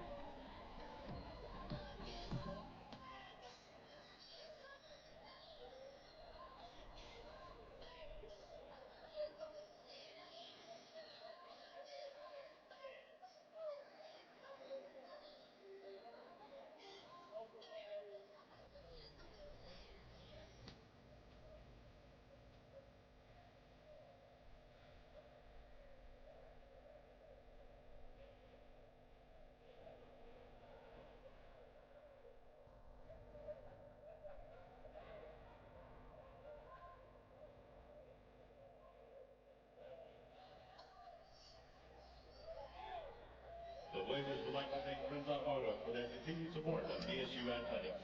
Thank you, Julian.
Back here at Bazemore Hyder Stadium. Dave Garner, Taylor Biddle with you along with the rest of our Blazer sports media crew. We appreciate you guys being with us here today. FloCollege coverage live from Titletown. Your halftime score, UNC Pembroke leading Valdosta State 10-0. And again, Taylor, looking back at that first half, offense left a lot to be desired. Both defense really digging in their heels in that first half. Yeah, a couple turnovers too, both ways. Really, I feel like the difference in this game is the turnovers and where they happened and who was able to capitalize. But defenses bowed their back some when they had to, and offenses are looking a little sluggish both sides of the field. That's about all I can say. It's been lackluster football, in my opinion. Yeah, of course, going back to recapping the first half scoring there. Again, Taylor Harris hitting the 26-yard field goal at the 9:39 mark of the second quarter after a scoreless first quarter to make it 3-0. The Blazers quickly responded to the other end of the field, but they would miss their short field goal attempt as it remained a 3-0 ball game. And then right before the half, after a Blazer turnover, again, UNC Pembroke able to quickly move down the field, and they got a scoring strike from Trey Robinson to Q Kennedy there, the receiving touchdown to make it 10-0, the lone touchdown of the first half, and they lead it by 10 here at 10-0 as we get set to kick off the second half. Blazer fans, get ready to take your game day experience to the next level. Stay connected with game day notifications, live stats, schedules, game programs, breaking news, ticketing made easy, and exclusive content by downloading the Blazer mobile app today. It's all access, all Blazers, all the time. Download the Blazer mobile app today for free on the App Store and Google Play. And again, stay connected with Blazer Athletics. Well, again, looking to the second half right here, Taylor, looking at these teams, I mean, what do they both have to do in order to, grab the momentum and get out of here with a win? Obviously, the Blazers offensively had a lot of work to do. Yeah, you think about traditional Blazer offenses. You live and die by a lot of the explosive plays. We didn't really have too many of those in the first half, I don't feel like. Only had 9 receptions for 111 yards. Receiving, rushing's really been kind of lackluster as well. 17 rushing yards on offense compared to 42 yards for the Braves. And you really got to be able to move the ball down the field. You got to protect the ball, right? No fumbles. Yep. No interception strips, interception, whatever that was. And if you're Pembroke, you want to sustain some drives, burn some clock, and get out of here with a victory. So again, the kickoff just about set here. Both teams back on the field and ready to roll under sunny skies here today in Titletown at Bazemore Hyder Stadium. Again, the Blazers and the Braves going at it again. Valdosta State, as we talked about, 11 Gulf South Conference titles, 7 outright, 4 national championships, 5 undefeated regular seasons, of course, but a coaching change this year. And Graham Craig, again, named the head coach after being promoted from the offensive coordinator spot. But the Blazers, again, playing in late in the year, so not named coach until January. We talked about that with the portal and everything. I mean, it was kind of tough sledding to be able to put a team together and come out here and be able to fire on all cylinders. But again, the Blazers doing the best they can. Well, we're deep enough into the season, too, that all those kinks should be worked out. Yep. Had a little QB battle there the first game or two of the season. That's kind of been established, too. And the Braves have also had a little QB battle, is my understanding. They had some Robinson, I don't think, was their starter game 1, I don't believe. Yep. But he settled into that role, too. So, yeah, Coach Craig getting named late really early in the year, late in the coaching cycle season, really kind of tough to deal with. And having any coaching changes. Oh yeah, absolutely. And having to replace a lot of offense too. I mean, graduated Sammy Edwards, Gulf South Conference Offensive Player of the Year, 25-3 as a starter. Harlan Hill finalist his last 2 seasons, now a grad assistant up at Western Kentucky University. But again, this offense still trying to find those players to replace all that offense that they graduated. You see who the Ole Miss starting quarterback is now? Trinidad Chambliss. Yes. Quarterback from Ferris State last year that ran all over the Blazers. And here's the opening second half return, and a pretty good return down the sideline. Watch out with some blockers to boot. Breaks into the open field, and a big return that time by Jordan Marcucci. Again, takes it all the way down to the Blazer 41, and what a way for this Braves team to start here in the second half. Yeah, you really win the field position battle when you get a kickoff return like that. So Blazer defense is going to be with their backs against the wall once again here to start the opening possession of the third quarter. And I always feel like these are the most important possessions, how you end the first half and how you begin the second half. UNC Pembroke definitely winning the battle of field position today. They've started a couple different drives in Blazer territory. They've had a couple of other drives end in Blazer territory, but just the 10 points to show for it. Here is Felder on the ground. Will have a good gain on first down. Again, we saw Felder flash a little bit in that first half. This Blazer defense trying to dig their heels in here a little bit now with, once again, UNC Pembroke staring at a short field. Felder had 20 yards first half, 7 carries. And the Blazers 23rd nationally in rushing defense coming into the game today, allowing just 91.3 per game. And again, the Pembroke Braves trying to put that to the test here today and trying to chip away against this 229 defense as it's nicknamed. And it is a third down right here, 3rd and short. 3rd and 2, Felder on the ground trying to find a little bit of a hole and got just enough of a push, going to be right at the marker, and I think he got just enough for the first. Yeah, they are going to call a first down there. Just what the doctor ordered here for the Braves, get a big special teams return, string together a first down or 2, get into Blazer territory, chew the clock up. Blazers need to show some pressure here. Going to keep this one on the ground. Felder, a little toss right here, trying to get to the outside. Cuts it back in there inside the 30. Stood up after another positive gain. Of course, the Braves, as we mentioned, in here today at 3-1. Already a conference win on the year, 1-0. Of course, they beat Ferrum last week, 41-14. And as we talked about, Trey Robinson really on point, 12 of 16, over 200 yards, 3 touchdowns. Did have 2 interceptions in that ball game, but overall, Robinson has been getting it done for these last few ball games for the Braves. And now they'll make some wholesale changes right here. They'll bring in one of those big tight ends, again, big-bodied guys, and they're in Anthony Reddix, the 6'3", 235-pounder. We've seen Curtis Nixon today as well. Reddix lines up in the slot here to the near side, and now a whistle and a timeout. Yep. Timeout. Yep. Looks like he called timeout. He's looking at his team right now, not the referee. He's saying, we got to get the playoff here, guys. We got to pay attention to the play clock. They did call a delay. I thought we got a timeout, but that's one of those substitution things. I wonder the little gamesmanship of the guy kind of just really trotting off slowly on a substitution. That's something to always love to see there. Makes you irritated if you're a OC. Robinson again trying to get rid of it. He won't be able to, though. Big rush, and it caves in on him all the way back at the 42. Wow, that time the Blazers brought the house, and they were able to get to Robinson. Yeah, Jaden Dawkins, the linebacker, came in with the pressure, really the main guy that got the tackle there. And so kind of definitely go from kind of working on field goal range to now you're 3rd and long. You got to get something decent, 10 to 15 yards upfield just to be within field goal range here. Yeah, they need a big chunk play right here. Greg Harris bringing the pressure that last time.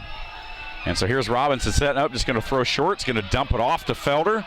Tries to get what he can, but he tiptoes down the sideline, and man, going to be right at that first down marker. So how about that? 3rd and 19, and Felder able to get the first down with a gain of 21. Just a little dump pass. With the Blazers only rushing 2, I felt like we were in a good spot there to get that covered, but get the ball in your playmaker's hands and let him get upfield, and that's what the Braves were able to do there, get a big, huge first down.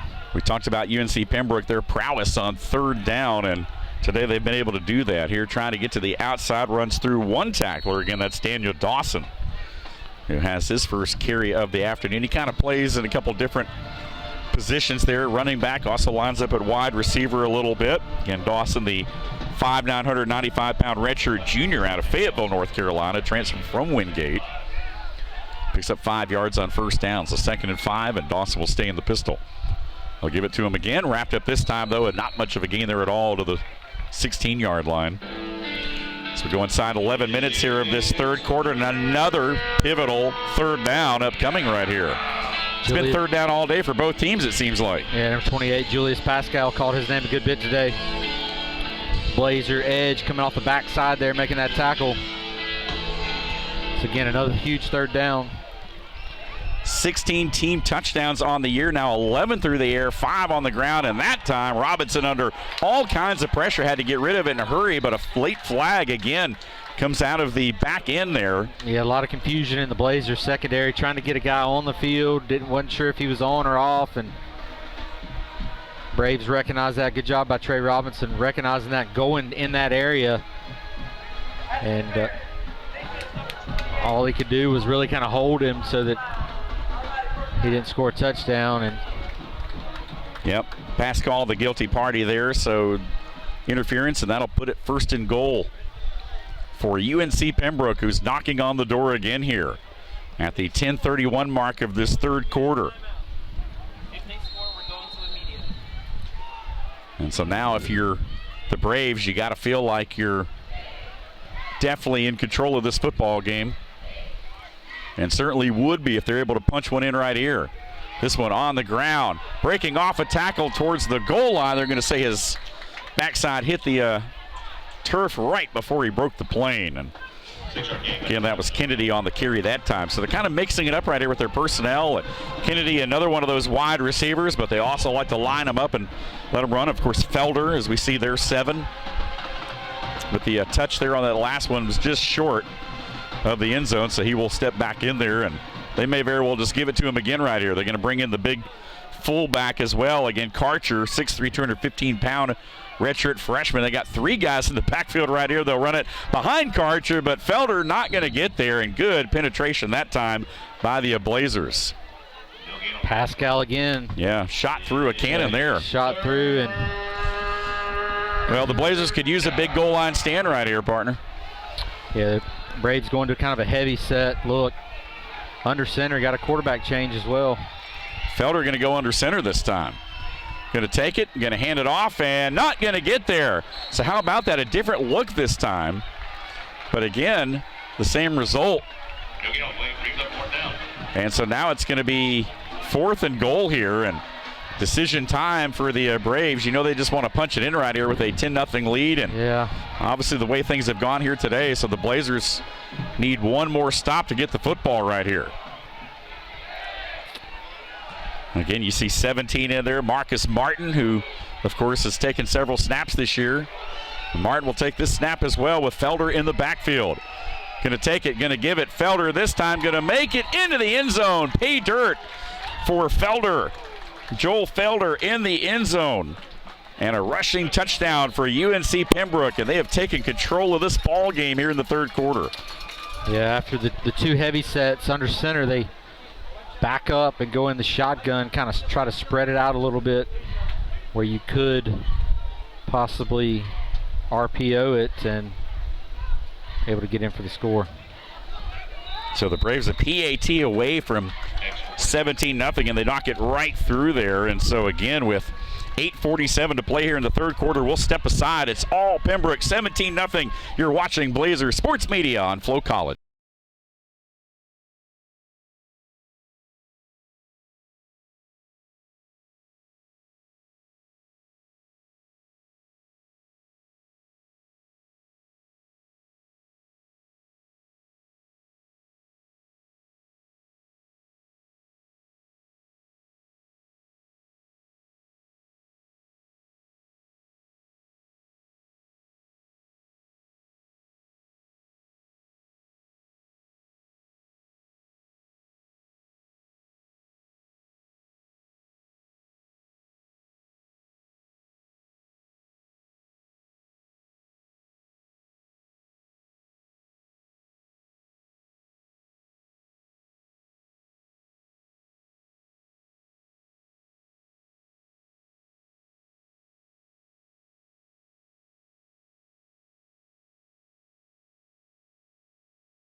A big effort here by Pembroke as, again, Harris puts his foot into it, and this one going to sail through the end zone. And Blazers really need to find some offense right here on this drive. Still a long ways to go, but they've got to find a rhythm. Well, the third down was huge for the Blazer defense. Got him 3rd and 22, I believe it was. 19, yeah. 19, 20, something like that.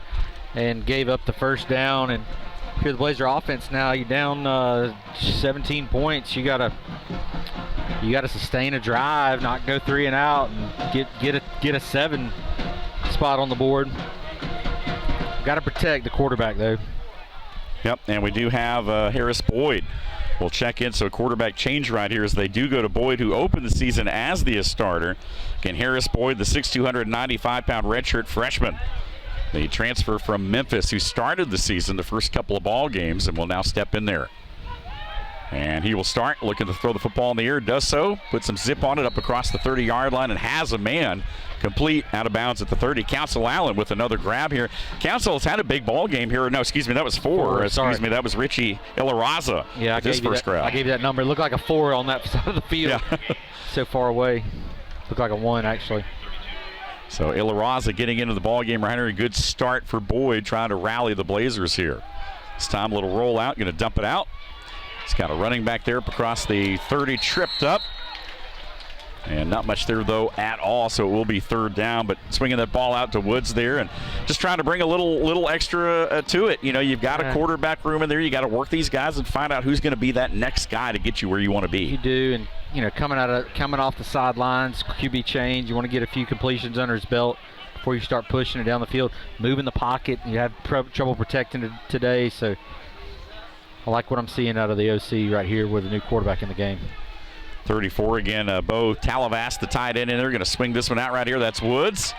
Up across the 35, going to be right at the first down marker, and they will give it to him. So again, a first down reception by Montez Woods out of the backfield. Now Reddick will come in and spell him. So get a long way to go and got to do it in a hurry here. Still got a quarter and a half, but the Blazers right now just one step at a time want to try to put a scoring drive together of some sort. First down ball at the 36. Again, Boyd claps his hands and keep it on the ground right here, but going nowhere. And again, that time a nice job there in the middle. Tate Simpson, the big 290-pound freshman defensive lineman, one of the first guys there. And we talked about the front of this UNC Pembroke team, Clemens, Hood, Ford Boone, all those guys really doing a nice job this year of getting in there and causing havoc. Astute also in there on the tackle. You get the assist there up front. UNC Pembroke's front there, you see in the middle of your screen. Pretty good defensive front. And you've got Kanaye Charlton, Jabari Martin again along that offensive line as well for the Blazers. Here's 2nd and 11, and whistles and penalty markers, and again, more movement up front here, it looks like, perhaps. Fusion. Two guys moving at the same time. A wide receiver couldn't get set. So a false start here will back them up. Blazers, again, have really been their own worst enemy today with the penalties, a lot of procedure calls, really on both sides. I mean, the Braves have certainly had their share of them as well, but the Blazers have really worked from behind the chains all day long, and that's just not where you want to be against a defense that really gets upfield and gets after you.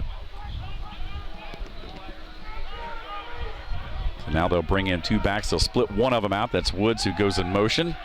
Going to throw this one up, sideline, one-on-one, and what a grab, back shoulder. And boy, DB never knew it was coming. What a grab right there, a great adjustment back to the football that time for Samuel Curry. Just the patience to sit in the pocket and deliver that throw. Good job by Boyd right there. 6'2", 195-pound redshirt freshman. Boyd came in with 312 yards passing. Going to throw this one out, and that was close to being a lateral, but they are going to wave it off and say it was a forward pass there. And got rid of that ball maybe a split second sooner than he wanted to. You can see he's got some zip on the football there, and he's kind of learned a little bit of touch there and kind of put that ball out in front of Reddick where he can run to it. And Reddick will go out.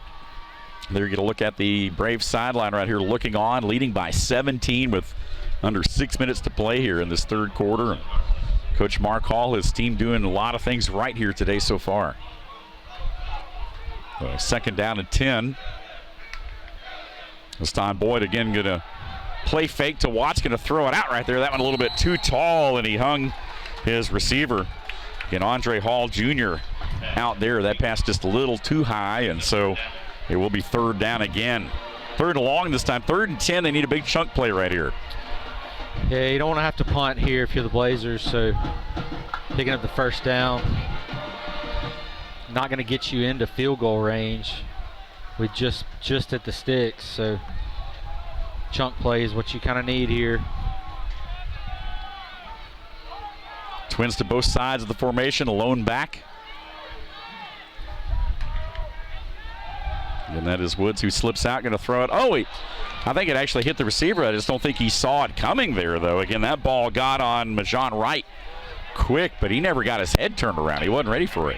Yeah, the receiver's got to know what to expect there. Get your head turned around.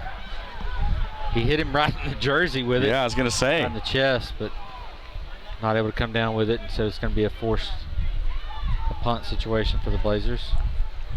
Going to hit this one right up the chute right here. A little bit of a breeze blowing towards the west end zone there, so in the face a little bit of Devin Walter. And back deep, Anthony Green stands right with his heels at the 10-yard line and just going to hit this one up right here. Fair catch signal going to be caught right at the 17, and the Braves will take over there with 5:34 to play here in this third period. It's been a long time, Taylor. We'll have to start looking back through the annals of history since the Blazers have been shut out. 91. I looked before the game. I believe it was 1991. I'll dig that Central up for Florida. Was it that Central Florida game maybe where they were before Central Florida made that jump, up to a big D1 there. And the Blazers still have a long way to go here. But you got to start peeking at that with the way the UNC Pembroke defense has played here today. And with the sun again right in their face here in this third quarter, if you're the Blazers, you got to try to figure out a way to pin your ears back and get after Robinson here and force the punt situation. Again, Robinson just going to keep this one all the way, picks up decent yardage on first down. We talked about Trey Robinson being the leading rusher for the Braves coming into the game today. Had 196 yards. He's well over, of course, 250 yards now on the day, and 4 touchdowns rushing coming in as well. UNC Pembroke's going to be burning as much clock as they can in between each play. Yeah, trying to shorten the game up a little bit. Yep. Yeah, so pressure and stopping, sticking with that quarterback too here. That's Albright across the formation. They'll keep it on the ground right here and just pounding forward close to another first down. Looking on the sideline, I don't see Trey Robinson. I'll try to track him down, see if I see. Yeah, again, Martin right here, as we talked about. Marcus Martin in the ball game right now. Martin coming into the game 18 of 27 for 139 yards, 48%, 2 touchdowns and an interception, but he has certainly had his share of snaps this year. And a very capable quarterback. Going to throw it right here, and he's got a man. Off to the races. That's Kennedy. 30, 20, no one will catch him. What a ball, what a grab. And a house call for Quay Kennedy, the 5'8", 170-pound speedster out of Ocala, Florida. And man, that one right there was a big time play. It almost salts it away. Second TD touchdown there for Kennedy. Great route, ran a post, and QB hit him in stride. Kind of had to stretch a little bit for the catch, and good job by the Braves offense there.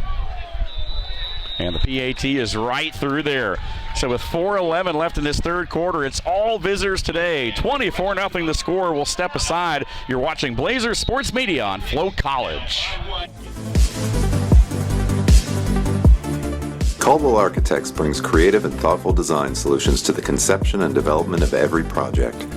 As active members of our community, we understand the important role that buildings and spaces play and the people whose lives are impacted by every project we do. Caldwell Architects delivers state-of-the-art, efficient, and effective designs to solve real-world challenges. Let us help make your vision a success. Sports fans, we cheer on our favorite teams at fields, gyms, arenas, and stadiums. But have you ever wondered what it's like to be a referee? Verbal abuse from fans, parents, and coaches is the #1 reason why many referees are walking away. And they're not being replaced quickly enough by new ones. So put yourself in the official shoes, act with respect, and be officially human.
Well, since 1976, Hogan's Pharmacy has improved the wellness of our community one patient at a time. Their pharmacists and technicians are eager to help you with all your medication needs, from compliance packaging to long-term care services and personalized compounding. Visit Hogan's Pharmacy and see how they can help you live a healthier life today. Dave Garner back alongside Taylor Biddle, and Taylor, the nation's longest shutout streak is in danger here today as the Blazers remain scoreless as a team through almost 3 full quarters. 395 games straight the Blazers have gone without being shut out. Longest active streak in Division II football. 1991 against Central Florida, Blazers were shut out 12-0. So definitely got to find some points right here as Pembroke again with the long pass play there, and the backup quarterback again, Martin, with the big hitter right there, and this one goes into the end zone as well. So the Blazers certainly with their work cut out for them as, again, they trail 20-0. Well, Blazer fans, you can't make it to a game or you want to watch the Blazers compete on the road? Don't miss a play with Blazer Sports Media on FloCollege. Visit vstateblazers.com/watch to sign up today. Blazer Sports Media on FloCollege, the exclusive digital platform of the Blazers. 4:11 left here in this third quarter, and again, the Blazer offense limping back onto the field right here, but once again, they will, of course, lean on Harris Boyd, who had a good start to that last drive there, but it stalled, forced a punt. He'll come back out here in this third quarter to try to rally him. Yeah, I'm not seeing Trey Robinson on the field for UNC Pembroke. On the side, sure not sure what the QB change was there. I understand the QB change for the Blazers. So here we go. Boyd back to work, rolling right under pressure, going to get rid of it in the middle of the field. That one just a little bit too tall there, and got a paw on it in the back end there. Well played. Converging quick there in the secondary were the Braves. Cameron Berry, defensive lineman out of Shawan, with the pressure on the Blazers and forced the off-balance throw by Boyd. Really wasn't able to set his feet there, so second down. Again, Reddick, the lone back in there, stands right next to Boyd. Gonna quickly fire this one out right here. And a short pass, a short gain, and it will be third down. They do swing it over to the receiver there. And Sunday. Yep, Butler has another reception. He's had a couple on the night right here, but now a big third down, and you're almost at that point in the ball game where, and a player goes down.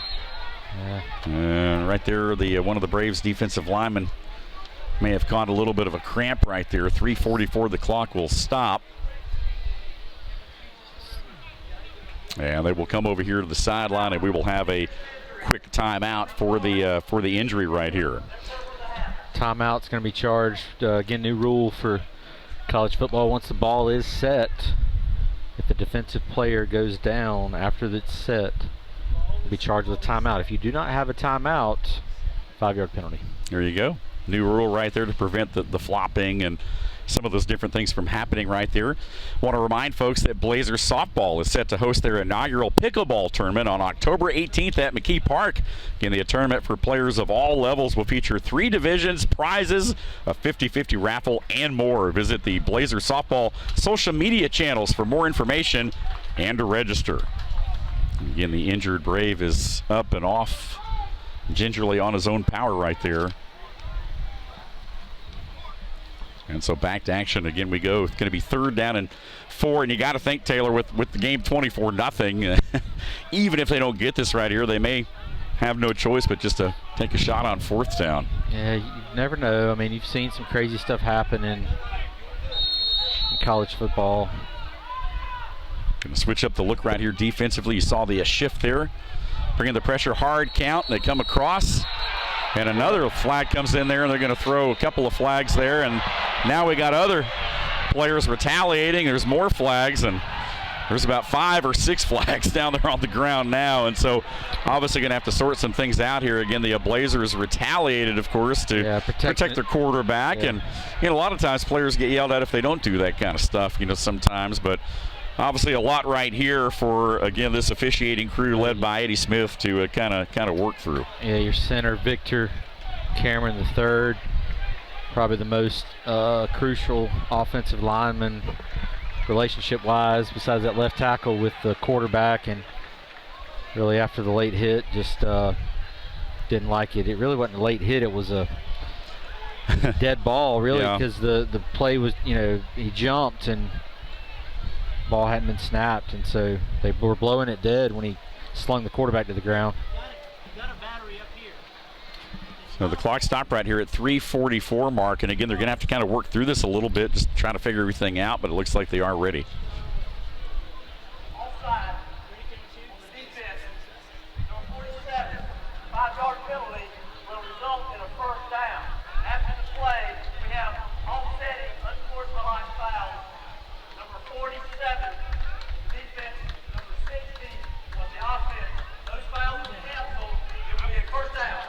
Yeah, so the 5-yard penalty. Yep.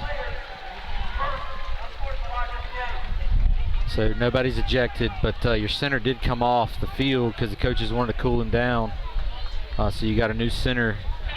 Yep, looks like Riley Pursuit maybe slides over from the guard spot. Yep. So the result of the play is going to be a 1st down, but calmer heads, a little frustration there. Yep. So here we go after the procedure penalty, offsetting personal fouls, 24-0. Again, UNC Pembroke in here today from North Carolina, making the trip down here, looking impressive. Blazers with a lot of work to do and long way to go in a short time to get there. A free play perhaps for the Blazers right here. Just going to throw this one up long. Got a man down there, and they completed at the 35. Wow, a field flipper on a free play for the Blazers. Well, that was the intent of the previous play. Zaire Wilson with the reception, and difference between last time and this time, the quarterback caught it and ran out, where last time the ball didn't get snapped in time to stop the pressure. And good heads-up play there by the quarterback, Boyd, and Wilson for going and coming down with the catch. So a nice ball there on the other end, and the Blazers have something working here. Again, from the 35, they'll keep it on the ground. Reddick trying to find a little running room over on the far sideline. We'll have a few as the clock continues to run down inside the 3.5-minute mark here of this 3rd period. It's been a long, hot day here, and again, a tough day for offenses, but again, UNC Pembroke has opened things up here in this 3rd quarter with a pair of touchdowns. They led 10-0 at halftime, but a 1-yard Felder run and then the Kennedy Long touchdown reception from Martin has opened things up here. Going to fire this one out a little high, but brought in by Wilson once again inside the 30-yard line, and going to be just short of another Blazer 1st down. It's going to be real close to 1st down. They are going to call it 3rd, but going to be about a yard or so short, maybe yard and a half. Going to bring trips to the near side this time. Reddick in there as the lone back. Hard count right here. You're in 2-down territory here. Mm-hmm. Or 4 down, excuse me. So the play call here isn't necessarily dependent on going for it on 4th down. And Boyd gets the play in from the sideline again. Graham Craig getting the play in there. They're going to throw it right here. Throw this one out. It's going to be caught. They're going to say it was a catch. He did get his hands under it. And a nice job right there by Samuel Curry. Had to go down to the ground to get that ball, and he caught it right at the first down marker. Good enough for a Blazer first down. Well, they only needed about a yard. That's about all they got, but they did pick it up. And now tempo right here by the Blazers, who are quickly back up to the line. And this time going to fake it. And this time Boyd just going to slide right down shy of the 20-yard line. Not a big gain right there, but breathing another play here, living to breathe another play, if you will. Now the clock down to about a minute and a half. Time ticking away here, and certainly the clock not the friend of the Blazers here, trailing by 24, but you got to start somewhere. And the Blazers just showing one time out there on the screen, but I don't think that's right. I think they've got a couple to work with here. They do. Yeah, UNC Pembroke was charged their one timeout. Blazers have all three. And this time again, going to fake it right here, throw it out deep in the flats. Got a man there. Council Allen trying to split a couple defenders, trying to fight towards that first down marker. Is going to be close, but a little bit short right here, so it will bring up another third down, and inside a minute from this third period as the Blazers try to work towards their first score of the afternoon. They missed a 27-yard field goal in that first half, and the Blazers trying to score here before the end of the third quarter. And this time setting his feet, throwing across the middle. It's got a man inside the 10-yard line, down to the 5. It'll be first and goal. What a nice job there by Joel Wandu, the tight end, with his second reception of the afternoon. And there is another Brave down on the field, so the clock will stop with 35 seconds left here in this third period. But the Blazers perhaps with their best scoring chance of the afternoon. We'll have to check that injured Brave to see who that is and the extent of that injury. We do want to remind folks that the V-State Club is the official fundraising arm of the Blazers. Members of the V-State Club support student athletes. They enjoy exclusive benefits, access exclusive VIP experiences, boost team success, and increase community impact. Be a part of the winning team. Visit vstateblazers.com/V-State Club and join today. James Johnson, the injured Brave, coming off on his own accord, which is always good to see. So first and goal now for the Blazers.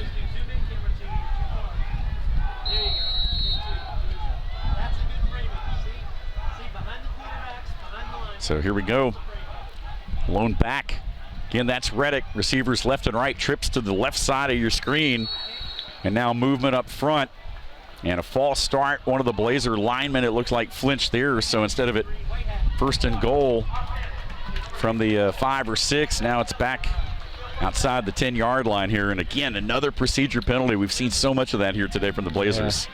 Try to pull it up for you real quick, what we're looking like penalty-wise.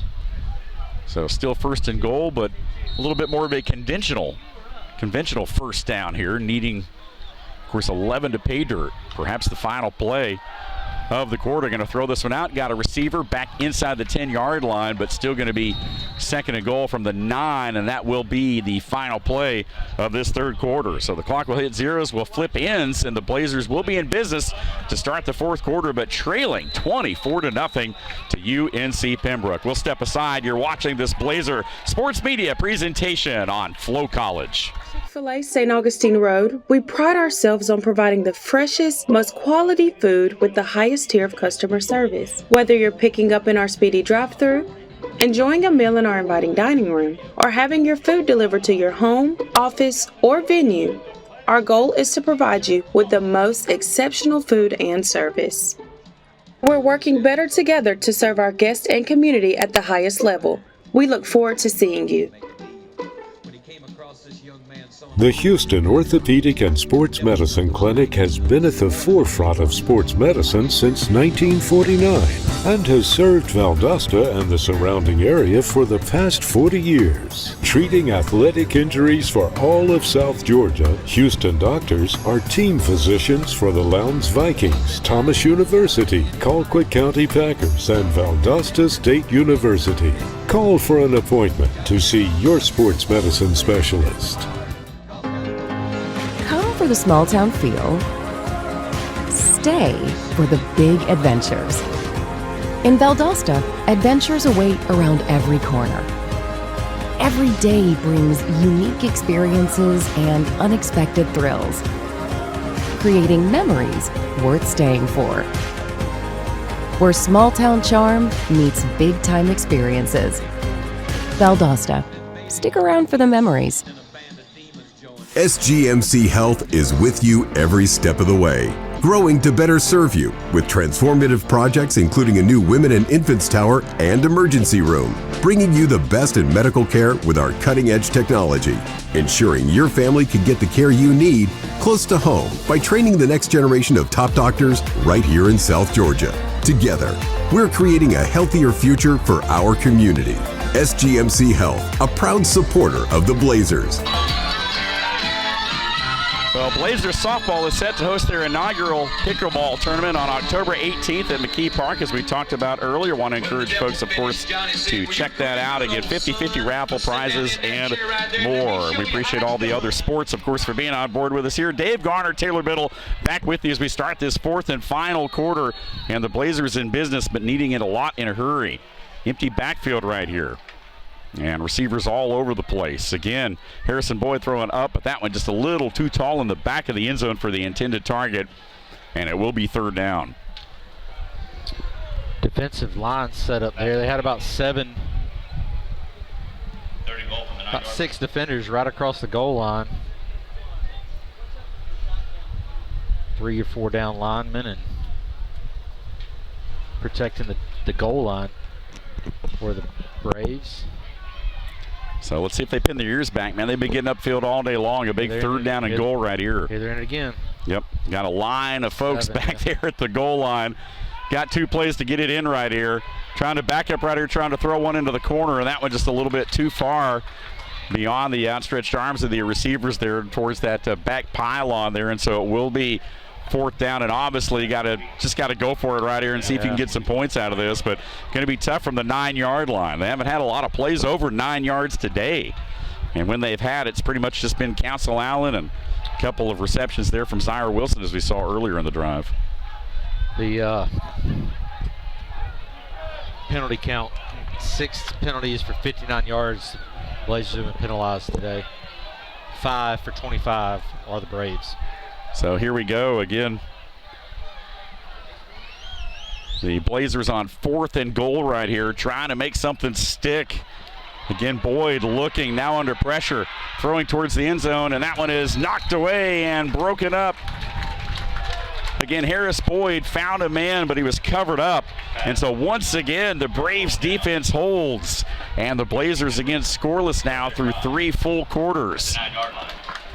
And what a job here today by that Braves defense. Again, we talked about defensive coordinator Colin Neely, 6th year with Coach Mark Hall, and they definitely have something working at UNC Pembroke, man. These guys are looking good, as we talked about that Conference Carolinas. And, you know, basically, Taylor, you look at it, the Gulf South Conference has shifted a lot. I mean, some of the teams that are in Carolinas Conference were in the Gulf South Conference, and now basically Gulf South, basically Valdosta State, West Florida, West Alabama, and Delta State, just 4 teams. But former teams North Greenville, Shawan, Shorter, and Erskine all moving over to that Carolinas Conference, joining Pembroke, Ferrum, and Barton.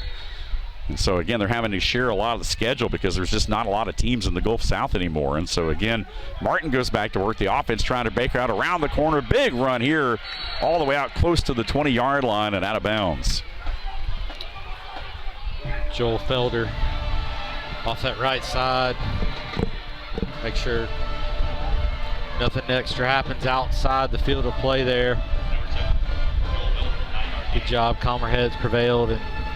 And I think Pembroke's going to be just very comfortable running the ball here, seeing what the clock can do in their favor. Almost a minute gone here in this fourth quarter, trying to get to the outside. Felder unable to do so, though. Blazer defense makes a play right here. And we talked about, of course, the conference, really the complexion of it changing. We saw this Braves team beat Delta State, previously ranked 16th earlier in the season, to kind of show you what kind of team they were. You see Graham Craig there walking the sideline here. I found Trey Robinson. He's on the sideline with ice on his leg. So that's the results of Martin coming in. Yep, Marcus Martin looks like he'll be in the rest of the ball game right here, just punching it forward, getting the first down on 3rd and short. They only needed a yard and got plenty more than that up to the 25-yard line. So again, the Braves will move those chains and they'll hit another first down. Lonnie Leverett, number 98, in there on the tackle. Georgia Southern transfer out of Albany, Georgia. 6'2", 255 junior. Martin out of the pistol right here. Blazer defense trying to make a stop. 7 in the box right here, and they corral running back around the neck. Bring him down right at the line right there. Big play. And somebody's fired up in there. Scooter Baker, the 6', 220-pound graduate linebacker, was able to get in there and make the initial hit. No gain on the play, 2nd and 10, but once again the clock, the enemy of the Blazers right now. Again, UNC Pembroke trying to run all that time off the play clock they can in between snaps, shorten this game up and get out of here and get back on the road with a victory, headed back to Pembroke, North Carolina.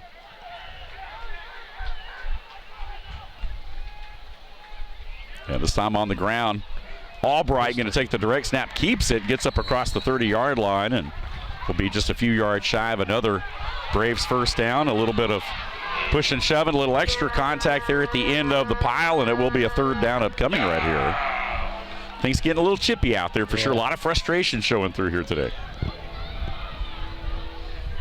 We talk about this UNC Pembroke team again next week on the road at Erskine of South Carolina. And the Blazers back here at home against the Lenore-Rhine team, 2-2 coming into the day today.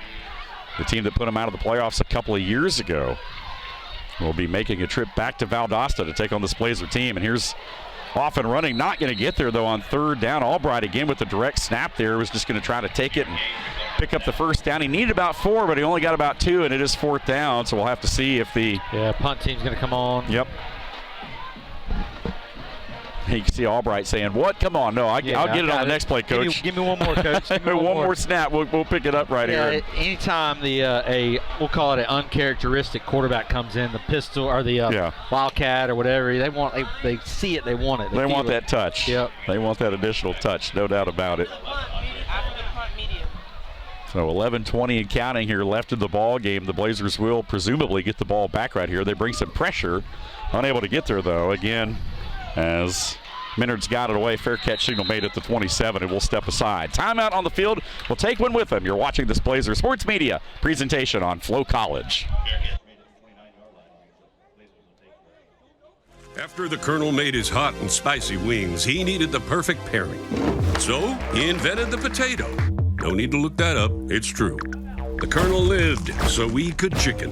Backed by obsessive demand, KFC wings and wedges.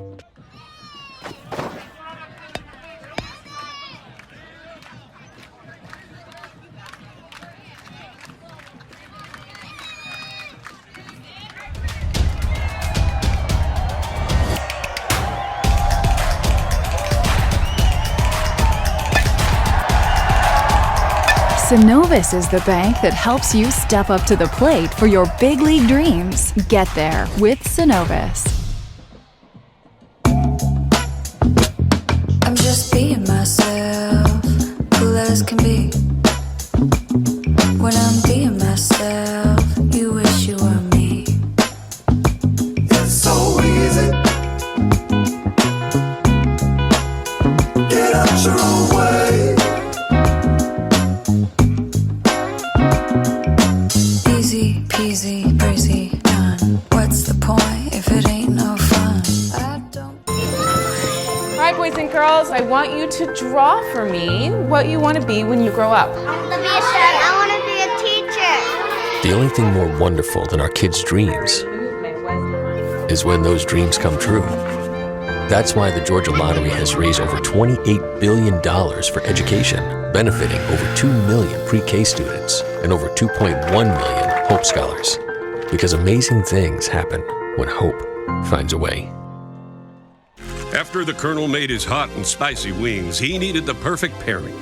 So he invented the potato. No need to look that up, it's true. The Colonel lived so we could chicken. Backed by obsessive demand, KFC wings and wedges. 11:08 left here in the ball game. Again, the Blazers trailing 24-0. UNC Pembroke all over Valdosta State today here in Titletown. The Blazers trying to keep their score streak going right here, and that time Boyd had to get rid of that ball a little quicker, and the receiver had not even turned around for it yet, so it falls incomplete. It'll be second down, but Taylor, again, just a tough day offensively for the Blazers. They just have not been able to get into any kind of a rhythm. Of course, Harris Boyd, who we saw open the season as a starter, of course today Jamison Holcomb came in and started, but he struggled, so now Boyd back in there trying to find that combo. Yeah, when you got two quarterbacks, you don't have a quarterback, right? It's kind of showing today with the uneasiness that both of these guys have been feeling. Credit the Braves' pressure for a lot of that. Of course, across the middle right here, the catch and the hit. Again, Majon Wright with the reception there for the Blazers, and took a hit there but hung on to it. Again, Wright, a good-looking receiver. We called his name a lot last year. The 6'297" grad out of Fort Lauderdale. He's going to be just a little bit short there. So third down at 5 right here. Again, the Blazers really, a lot of pressure today from the Braves defense. That's forced the Blazers to play behind the chains. They just don't have the experience yet in some of those key positions in order to overcome a lot of that like they had over the last couple of years. And this one is intercepted. Intercepted on the other end, and now back the other way, off and running. Jamil Davis, the DB, will take it 5 and into the end zone, touchdown. So a pick 6 for Jamil Davis, the 6'2", 185-pound redshirt sophomore out of Wilmington, North Carolina. And that's pretty much the dagger with 10 minutes left here in the ball game. Now 30-0 pinning the PAT. Yeah, just, again, uncomfortable in the pocket was Harrison Boyd, and just really showed right there. And pick 6 by the Braves defense, and going to bring up 31-0 lead pending this extra point. Just a tough ball right there into the sun. They're trying to throw and trying to get it to receiver, and getting that ball coming in there. A high snap there, but they get it down, and the PAT is right through there for Harris, who remains perfect here today, and the field goal as well to go along with it. So with 10-11 left here in the ball game, 31-0. We will step aside and take a media timeout. Again, you're watching Blazer Sports Media here on FloCollege. Caldwell Architects brings creative and thoughtful design solutions to the conception and development of every project. As active members of our community, we understand the important role that buildings and spaces play and the people whose lives are impacted by every project we do. Caldwell Architects delivers state-of-the-art, efficient, and effective designs to solve real-world challenges. Let us help make your vision a success. Sports fans, we pack stadiums, arenas, and local gyms every day. And every sports fan is uniquely human. Seeing each play with your own eyes, triggering your own emotions. And as humans, we won't agree on every call, but we can act with empathy and consideration. So put yourself in the official shoes. Be more than a fan. Be officially human.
And back here at Bazemore Hyder Stadium, again, the news not good for the home team today, 31-0. UNC Pembroke making the trip to Titletown, and they have dominated the entire afternoon, and now they'll boot it away, and the Blazers just trying for something good here to build on here in this ball game, but obviously the Braves just not letting them breathe here today. Again, just a great overall defensive effort That ball barely hit into the end zone right there and nearly hit a 9-iron shot that came back into play there, but it does go out of the end zone. But Taylor, again, obviously not the Blazers' day. The Braves defensively, really all three phases have been pretty solid here today. Yeah, Braves, tip your hat to UNC Pembroke. They brought a well-coached, really good football team into Valdosta, Titletown, and it's showing. And if you're the Blazers, you want to get something to build on here because you got a home game next week against Lenore Ryan coming in, and you want to have some momentum going to that game. So Boyd's still out there at quarterback. Yep. We talked about Mark Hall, third year as the head coach here, obviously at Pembroke, 16-9 coming into the game today. 15 years at Shawan, and as a head coach there in 21-22, they were 14-7 there, and of course 22 CIAA North title champs as the Blazers swing one out here and get a few yards up to the 30-yard line. Big hit right there, but the reception nonetheless for Curry, who's been pretty active here today offensively. And again, we'll have to see. The one thing I've noticed about, these two quarterbacks we've seen from Valdosta State today is maybe a little bit more zip on the ball from Harris Boyd, but it's kind of one extreme to the other.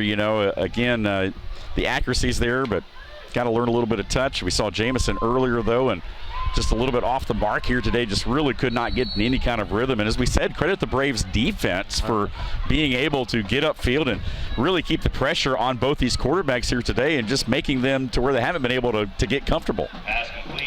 Perkins. Another. We've got a timeout on the field right here. Looks like that was a Blazer first down, by the way, out of bounds up at the 38. Got a player down. And there is a player down. The Braves have one down there at the 45-yard line. I want to thank all of our sponsors here today. Of course, the Georgia Lottery, Prince Automotive, Synovus, of course, Hogan's Pharmacy, Wild Adventures. We appreciate everyone being on board with us right here. A lot of big events coming up over the next few days. And, of course, we want to thank the V-State Club, again, the official fundraising arm of the Blazers, and want to encourage folks to get involved there as well. And, again, we appreciate you guys tuning in here today. FloCollege, again, the platform here for Blazer Sports Media, and what a job our team has done here today to bring you the action. Again, we appreciate you guys being with us here on what's been a gorgeous sunny afternoon here in Valdosta. And, of course, this is really a hotbed for high school football for folks that are watching around the nation. A lot of people know, of course, that Valdosta High School, the winningest all-time high school program in the nation in history. But just down the road, Lowndes, again, the county school, has also won several state championships and is right there with them. And this is definitely a hotbed of college football recruiting right here in Valdosta. Some of these South Georgia schools, and I know Lowndes got the big win over Colquitt County last night. They did, and you see that talent coming through on this Blazer offense, roster as well. Talk about Josh Brown in the secondary for the Blazers. Got some Valdosta talent up front on the defensive line as well. Here's Boyd, going to throw that one, and that one's going to be tipped, and that one's going to be intercepted. So off the fingertips of the intended target. Again, Harris Boyd throws that football, but unable to be secured, and that one is intercepted right at midfield. And so the ball will go over again at the 9:27 mark of this football game, and once again the Braves are in business. They can do no wrong here, especially in this second half. Well, just the timing too. I mean, again, quarterback changes, your timing, your rhythm, knowing when to expect the football. Kind of shown here in the second half. You think about the Majon Wright pass that was to him and it hit off of him without him knowing, a couple tip balls. Just that kind of stuff is just when you're having quarterback changes, you have to deal with and learn to overcome. Blazers able to run the football effectively last week. Here's some pressure on Martin. He rolls away from it, and we'll just scamper and get out of bounds to pick up a few. But, looking at the game 2 weeks ago against Shawan, you look at that, you think, okay, this is a Blazer offense that put up 56 points. Jamison Holcomb was 12 of 16 for 137, very efficient. Reddick ran for over 119 yards. Roberson came in, ran for 108. Watson Woods both ran the ball effectively. Today we just haven't seen any of that from this Blazer offense. It's the pressure that Pembroke brings offensively, even when we'd hand the ball off, they'd be in our backfield making tackles. It's just really hard to scheme against that. Third down's been tough too. We talked about the Blazers only being 36% coming in today. Here's a long one towards the sideline. That'll just sail out of bounds. And late hit. Yep, flag down back at the 37. roughened. So this will be a free 15 and a first down right here. Wow, another tough play. And just a lot of frustration. Jamarlo Sykes with the penalty there. We haven't talked a lot about Jamarlo Sykes, but what a season he's had. Of course, penalized there, just a little bit of frustration, getting to the quarterback a little bit late. Sykes has been a home wrecker up front. 4 tackles for a loss coming in, a sack and a half. Has really played well up front this season for the Blazer defense, but today, offense just really hasn't helped them out. And again, they've had their backs to the wall so many times today.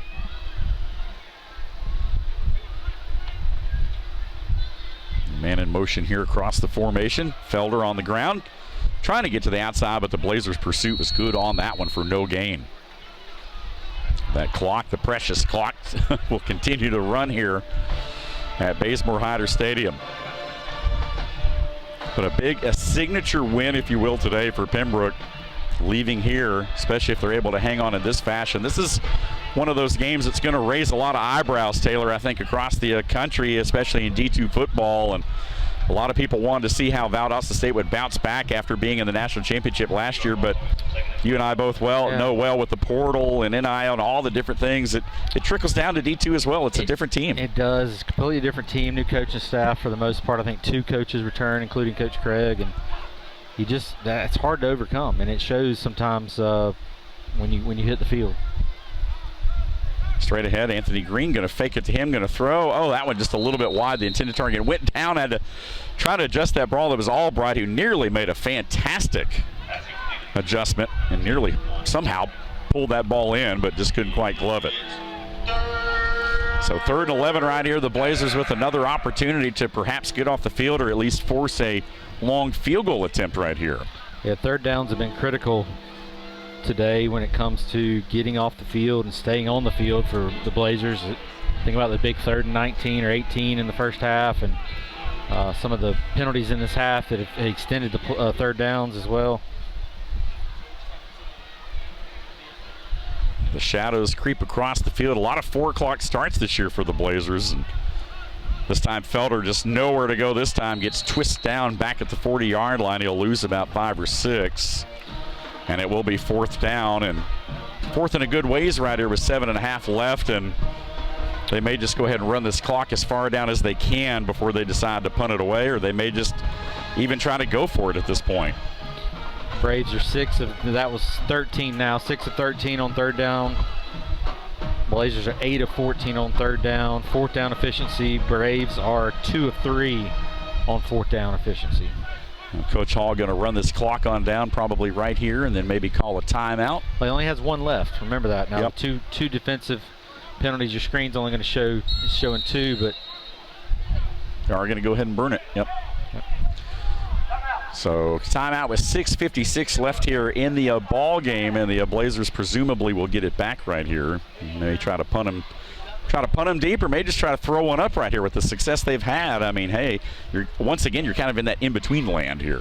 You are, yeah. I mean, I don't see a reason to punt here. If I'm Pembroke, think about all those great Blazer teams and some of the teams that eye them and want to just really beat them bad. I think they probably are going to punt though, but it is one of those in-betweeners. But this late in the game, you just punt it away. Yep. Talk about Graham Craig, again promoted from offensive coordinator position, 12th head coach in Blazer history, and of course was the offensive coordinator at West Georgia from 19 to 22, and of course from 23 and 23 he was the quarterbacks coach at Memphis before coming here last year as the offensive coordinator under Coach Tremaine Jackson, now at Prairie View A&M, and of course Coach Craig promoted to head coach upon Coach Jackson's exit. And now here is Minards, who will try to pin the Blazers, kicks that one to the sideline end over end, and will put it out right inside the 10-yard line there. And again, everything going right here today. Even Marley Minards, the punter, the junior, puts one right where he wants it to and deadens it just inside the 10-yard line. 91 yards away from the goal line. Long way to go to keep that streak going here. Again, yeah. It's a D2. It's a D2 record right here. No team has gone without points longer than the Blazers. Again, 295 games, I think? 395 games. Yep, you're right. 1991 against Central Florida, back when before Central Florida made the jump. Made the big jump. All these teams that we have records against are in the D1 now. So they will stick, of course, with, again, Boyd right here. They'll keep it on the ground, trying to turn the corner. Up across the 11 or so. A couple of yards there on first down as the clock continues to roll, and we appreciate you guys being with us. Again, Blazer Sports Media will be back here next week. Lenore Ryan, the Bears come to town, the same team that, of course, toppled the Blazers a couple of years ago in the national quarterfinal round there. And, again, they will make their return to Titletown next Saturday. Perkins in at running back for the Blazers as well. Man in motion this time. Once again, going to pull that ball out of there is Boyd, but not a lot of running room, maybe a yard or so as he slips down, and so it'll be third down. Again, you saw Andre Hall, the receiver in motion there today out of Gulfport, Florida. It's transferred over as well. They do have some fresh faces, some guys that we're getting familiar with here today as well. Of course, anytime you have the departures you have, you're going to have guys that are going to come in and fill those spots. So still learning a lot of names and numbers through the first few weeks of the season, as we've already seen some different lineup and jersey combinations. There's a good ball right there. Stays on his feet. Does Hall, who we were talking about after taking a big shot, and was able to get a couple more yards there. Great job, my man, Andre Hall Jr., taking a huge hit, staying on his feet.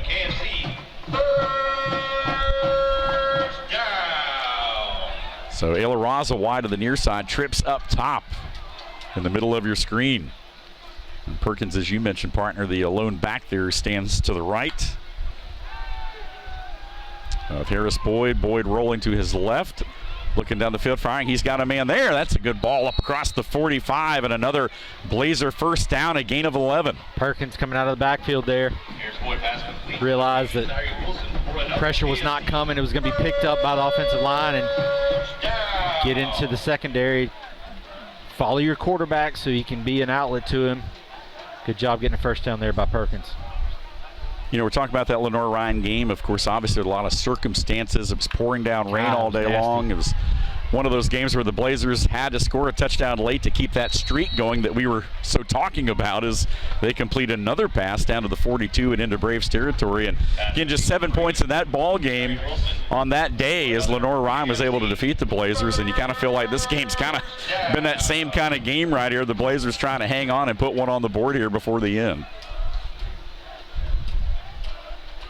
4 minutes left here in the contest. Blazers on the move. They've been able to move the football between the 20s a good bit of the day. And that one just slipped right out of his hand. And it's picked up back the other way. Off and running. That ball just slipped right out of the hands of the quarterback, Harris Boyd, and right into the hands of a Braves defender. Wow. And so with 3:50 left in the ball game, it's all but over. Yeah, hand was in the process of passing, but I don't think it was coming forward, so he kind of dropped it back to throw and just really came out of his hand when he was doing that. Yeah, and he was kind of trying to tuck that ball back in, so unfortunately for Boyd, it was not going forward. It was coming backward and right down at his feet, and that ball just kind of slipped out of there. And so now the Blazer streak, it's lasted a long time. How many? Let's see, 91. So, you know, here we are in 25. And lots changed since 1991. Yes, it has. Yes, it has. So a record that stood for well over 34 years. Yeah, is certainly in jeopardy here. As UNC Pembroke, the game certainly not in doubt at this point. The Braves are going to get out of here and improve to 4-1 overall. Of course, a non-conference for game for these guys today, so it won't change those standings. But 4-1, and certainly a game that may very well get the Braves ranked inside of some of the top. Well, it needs D2 bowls. It needs to. It needs to. This is a very good football team. They're good across the board up front, defensive fronts, the real deal. Meanwhile, Marcus Martin still continues here after the exit of Trey Robinson.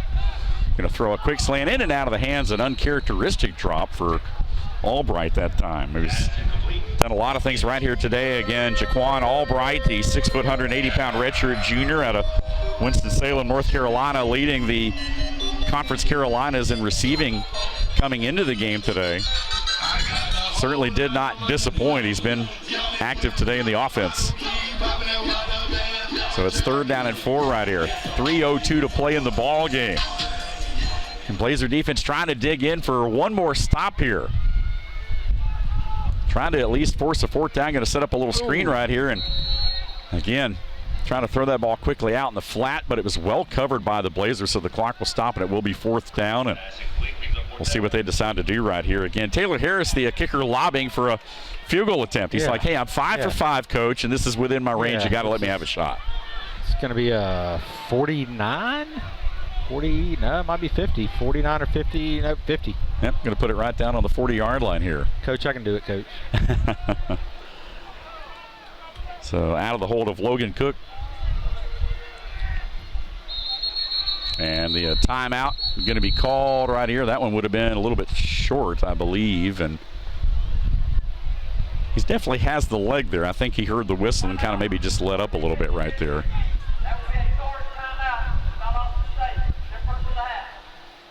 So again, the Blazers burn one there. They're looking over somebody, I think, for a potential injury, I think is what I heard. He said defensive injury, but nobody's down. Yep. So the Blazers will be charged with that timeout there. Huh. And we still got 2 left here. Again, Pembroke out of timeouts here the rest of the way. Again, next week the Blazers again with Lenore-Ryan, and then they've got a non-conference game against their first FCS opponent since, I believe, that 1991 ball game, I think, if we're correct there, against the Citadel. So again, this Blazer team will travel to Charleston a week after next week as Lenore-Ryan comes here. Meanwhile, as we mentioned, the Braves again with Erskine next week on the road, and this will be a 50-yard attempt for Taylor Harris, a long of 47, so this would be his longest of the year. The lefty puts his foot into it. It's reaching, but it's going to be just a little bit short. He hit it right where the warm-up shot before that went.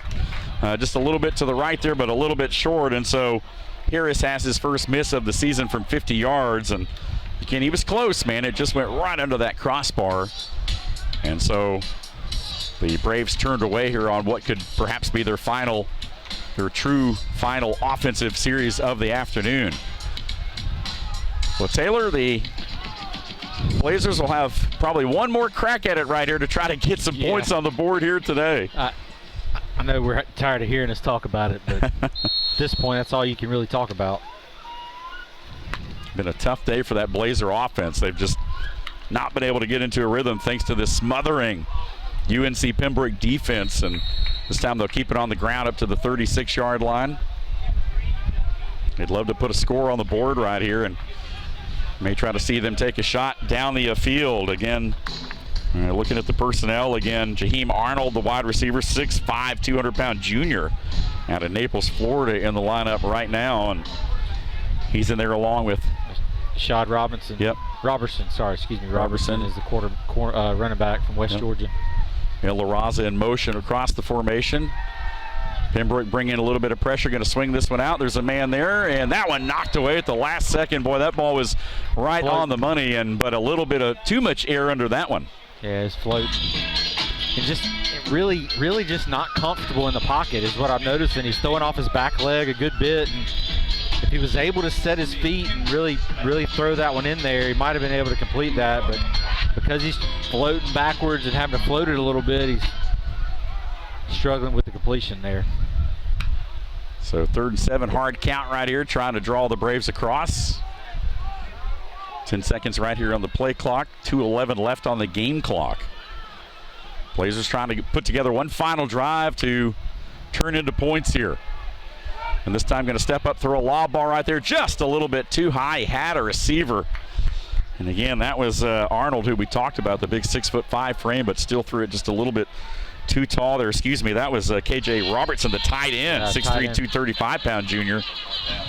It was 86, not 82.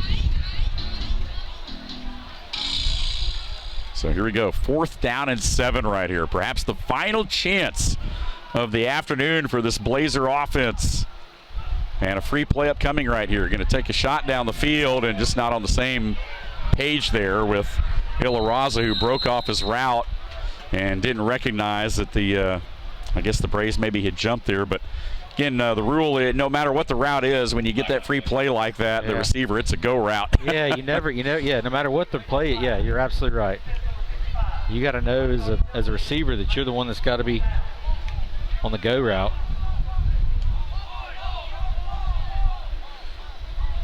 So again, another 4th down upcoming right here. 5-yard penalty will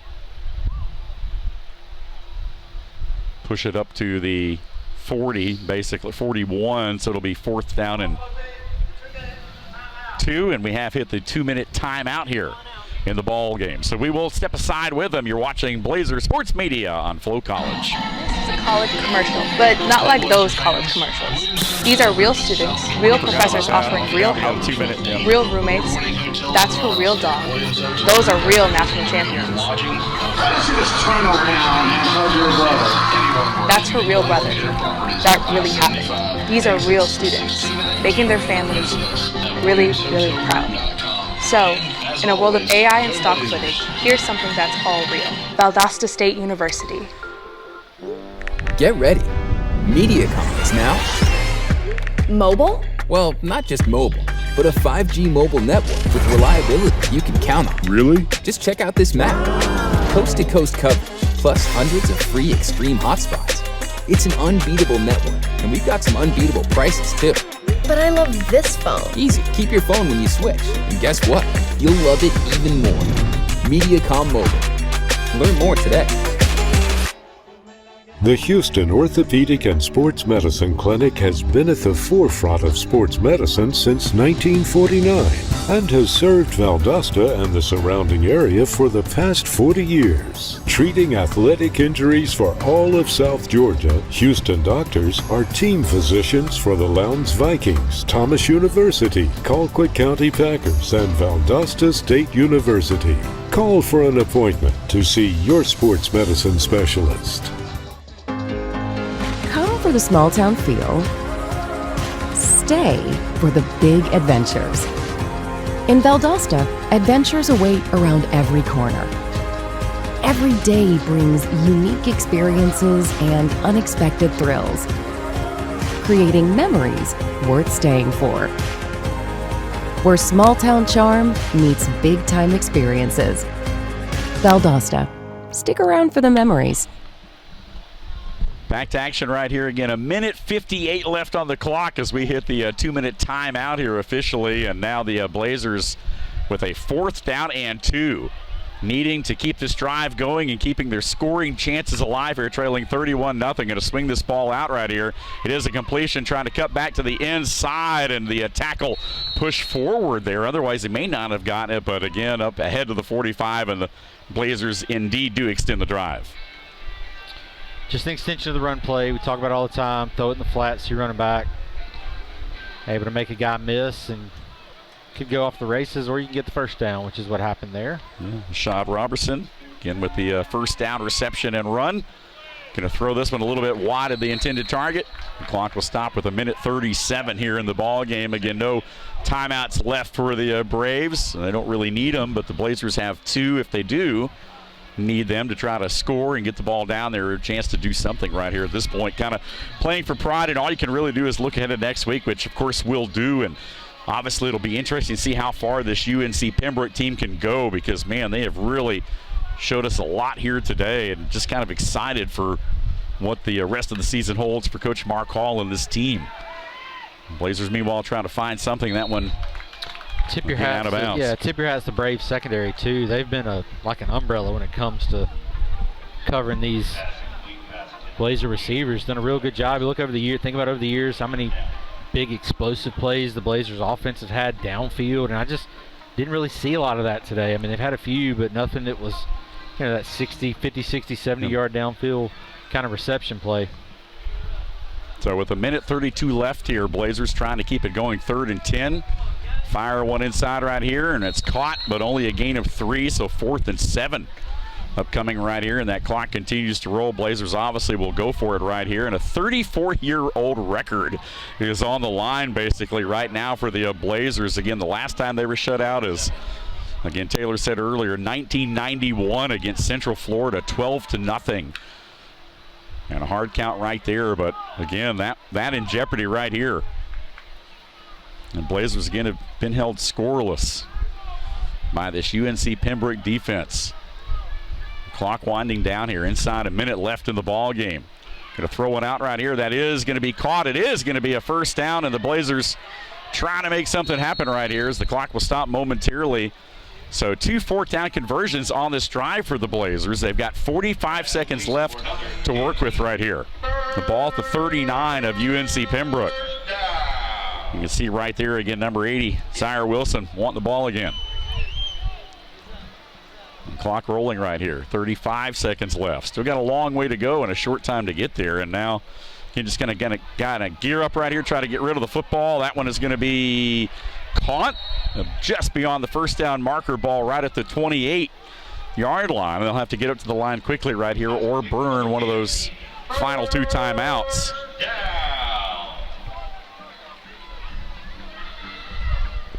Good job getting your arms under that pass. So here we go. Yeah, come down with it. Got to be go routes.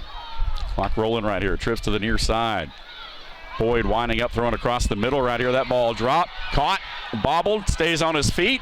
Down to the 14, 16-yard line right there. The clock will stop with 8 seconds left, and the Blazers basically will have one last gasp here at the end zone to try to keep that 34-year record intact. And boy, that was a nice concentration there by Wilson, who bobbled that ball. And they're not going to call a timeout. They're just going to try to get this snap off right here, and they just do in time. One final chance to the end zone. This ball is going to be knocked away, and that will do it.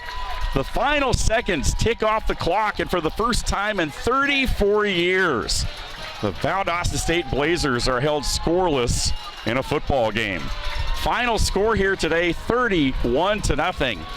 An all-out dominating performance by the road team today as the UNC Pembroke Braves come in here and upset the previous number 20 ranked Valdosta State Blazers. Taylor, final thoughts here tonight in this dominating performance by the visitors. Yeah, sloppy.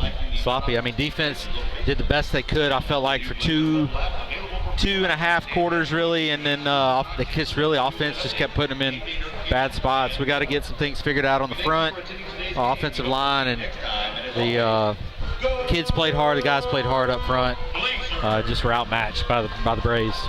So the Blazers will try to live to win another day. You got to quickly put this one behind you. They've got Lenore Ryan coming in here next week, a good football team. So again, short memory. Meanwhile, UNC Pembroke will build off of this win as they head on the road again next week to Erskine and improve to 4-1 on the year. The Blazers fall to 2-2 on the season. That's going to wrap things up for our Blazers sports media team here. A great afternoon of college football. Did not go the home team's way. Taylor, good to be working with you again, partner. Looking forward to a great season. Absolutely. There we go. We're going to go ahead and check on out right now. Once again, that final score, the Braves a winner over the Blazers, 31-0. For our entire team, so long, everyone. We'll see you next time. You've been watching this Blazers Sports Media presentation on FloCollege.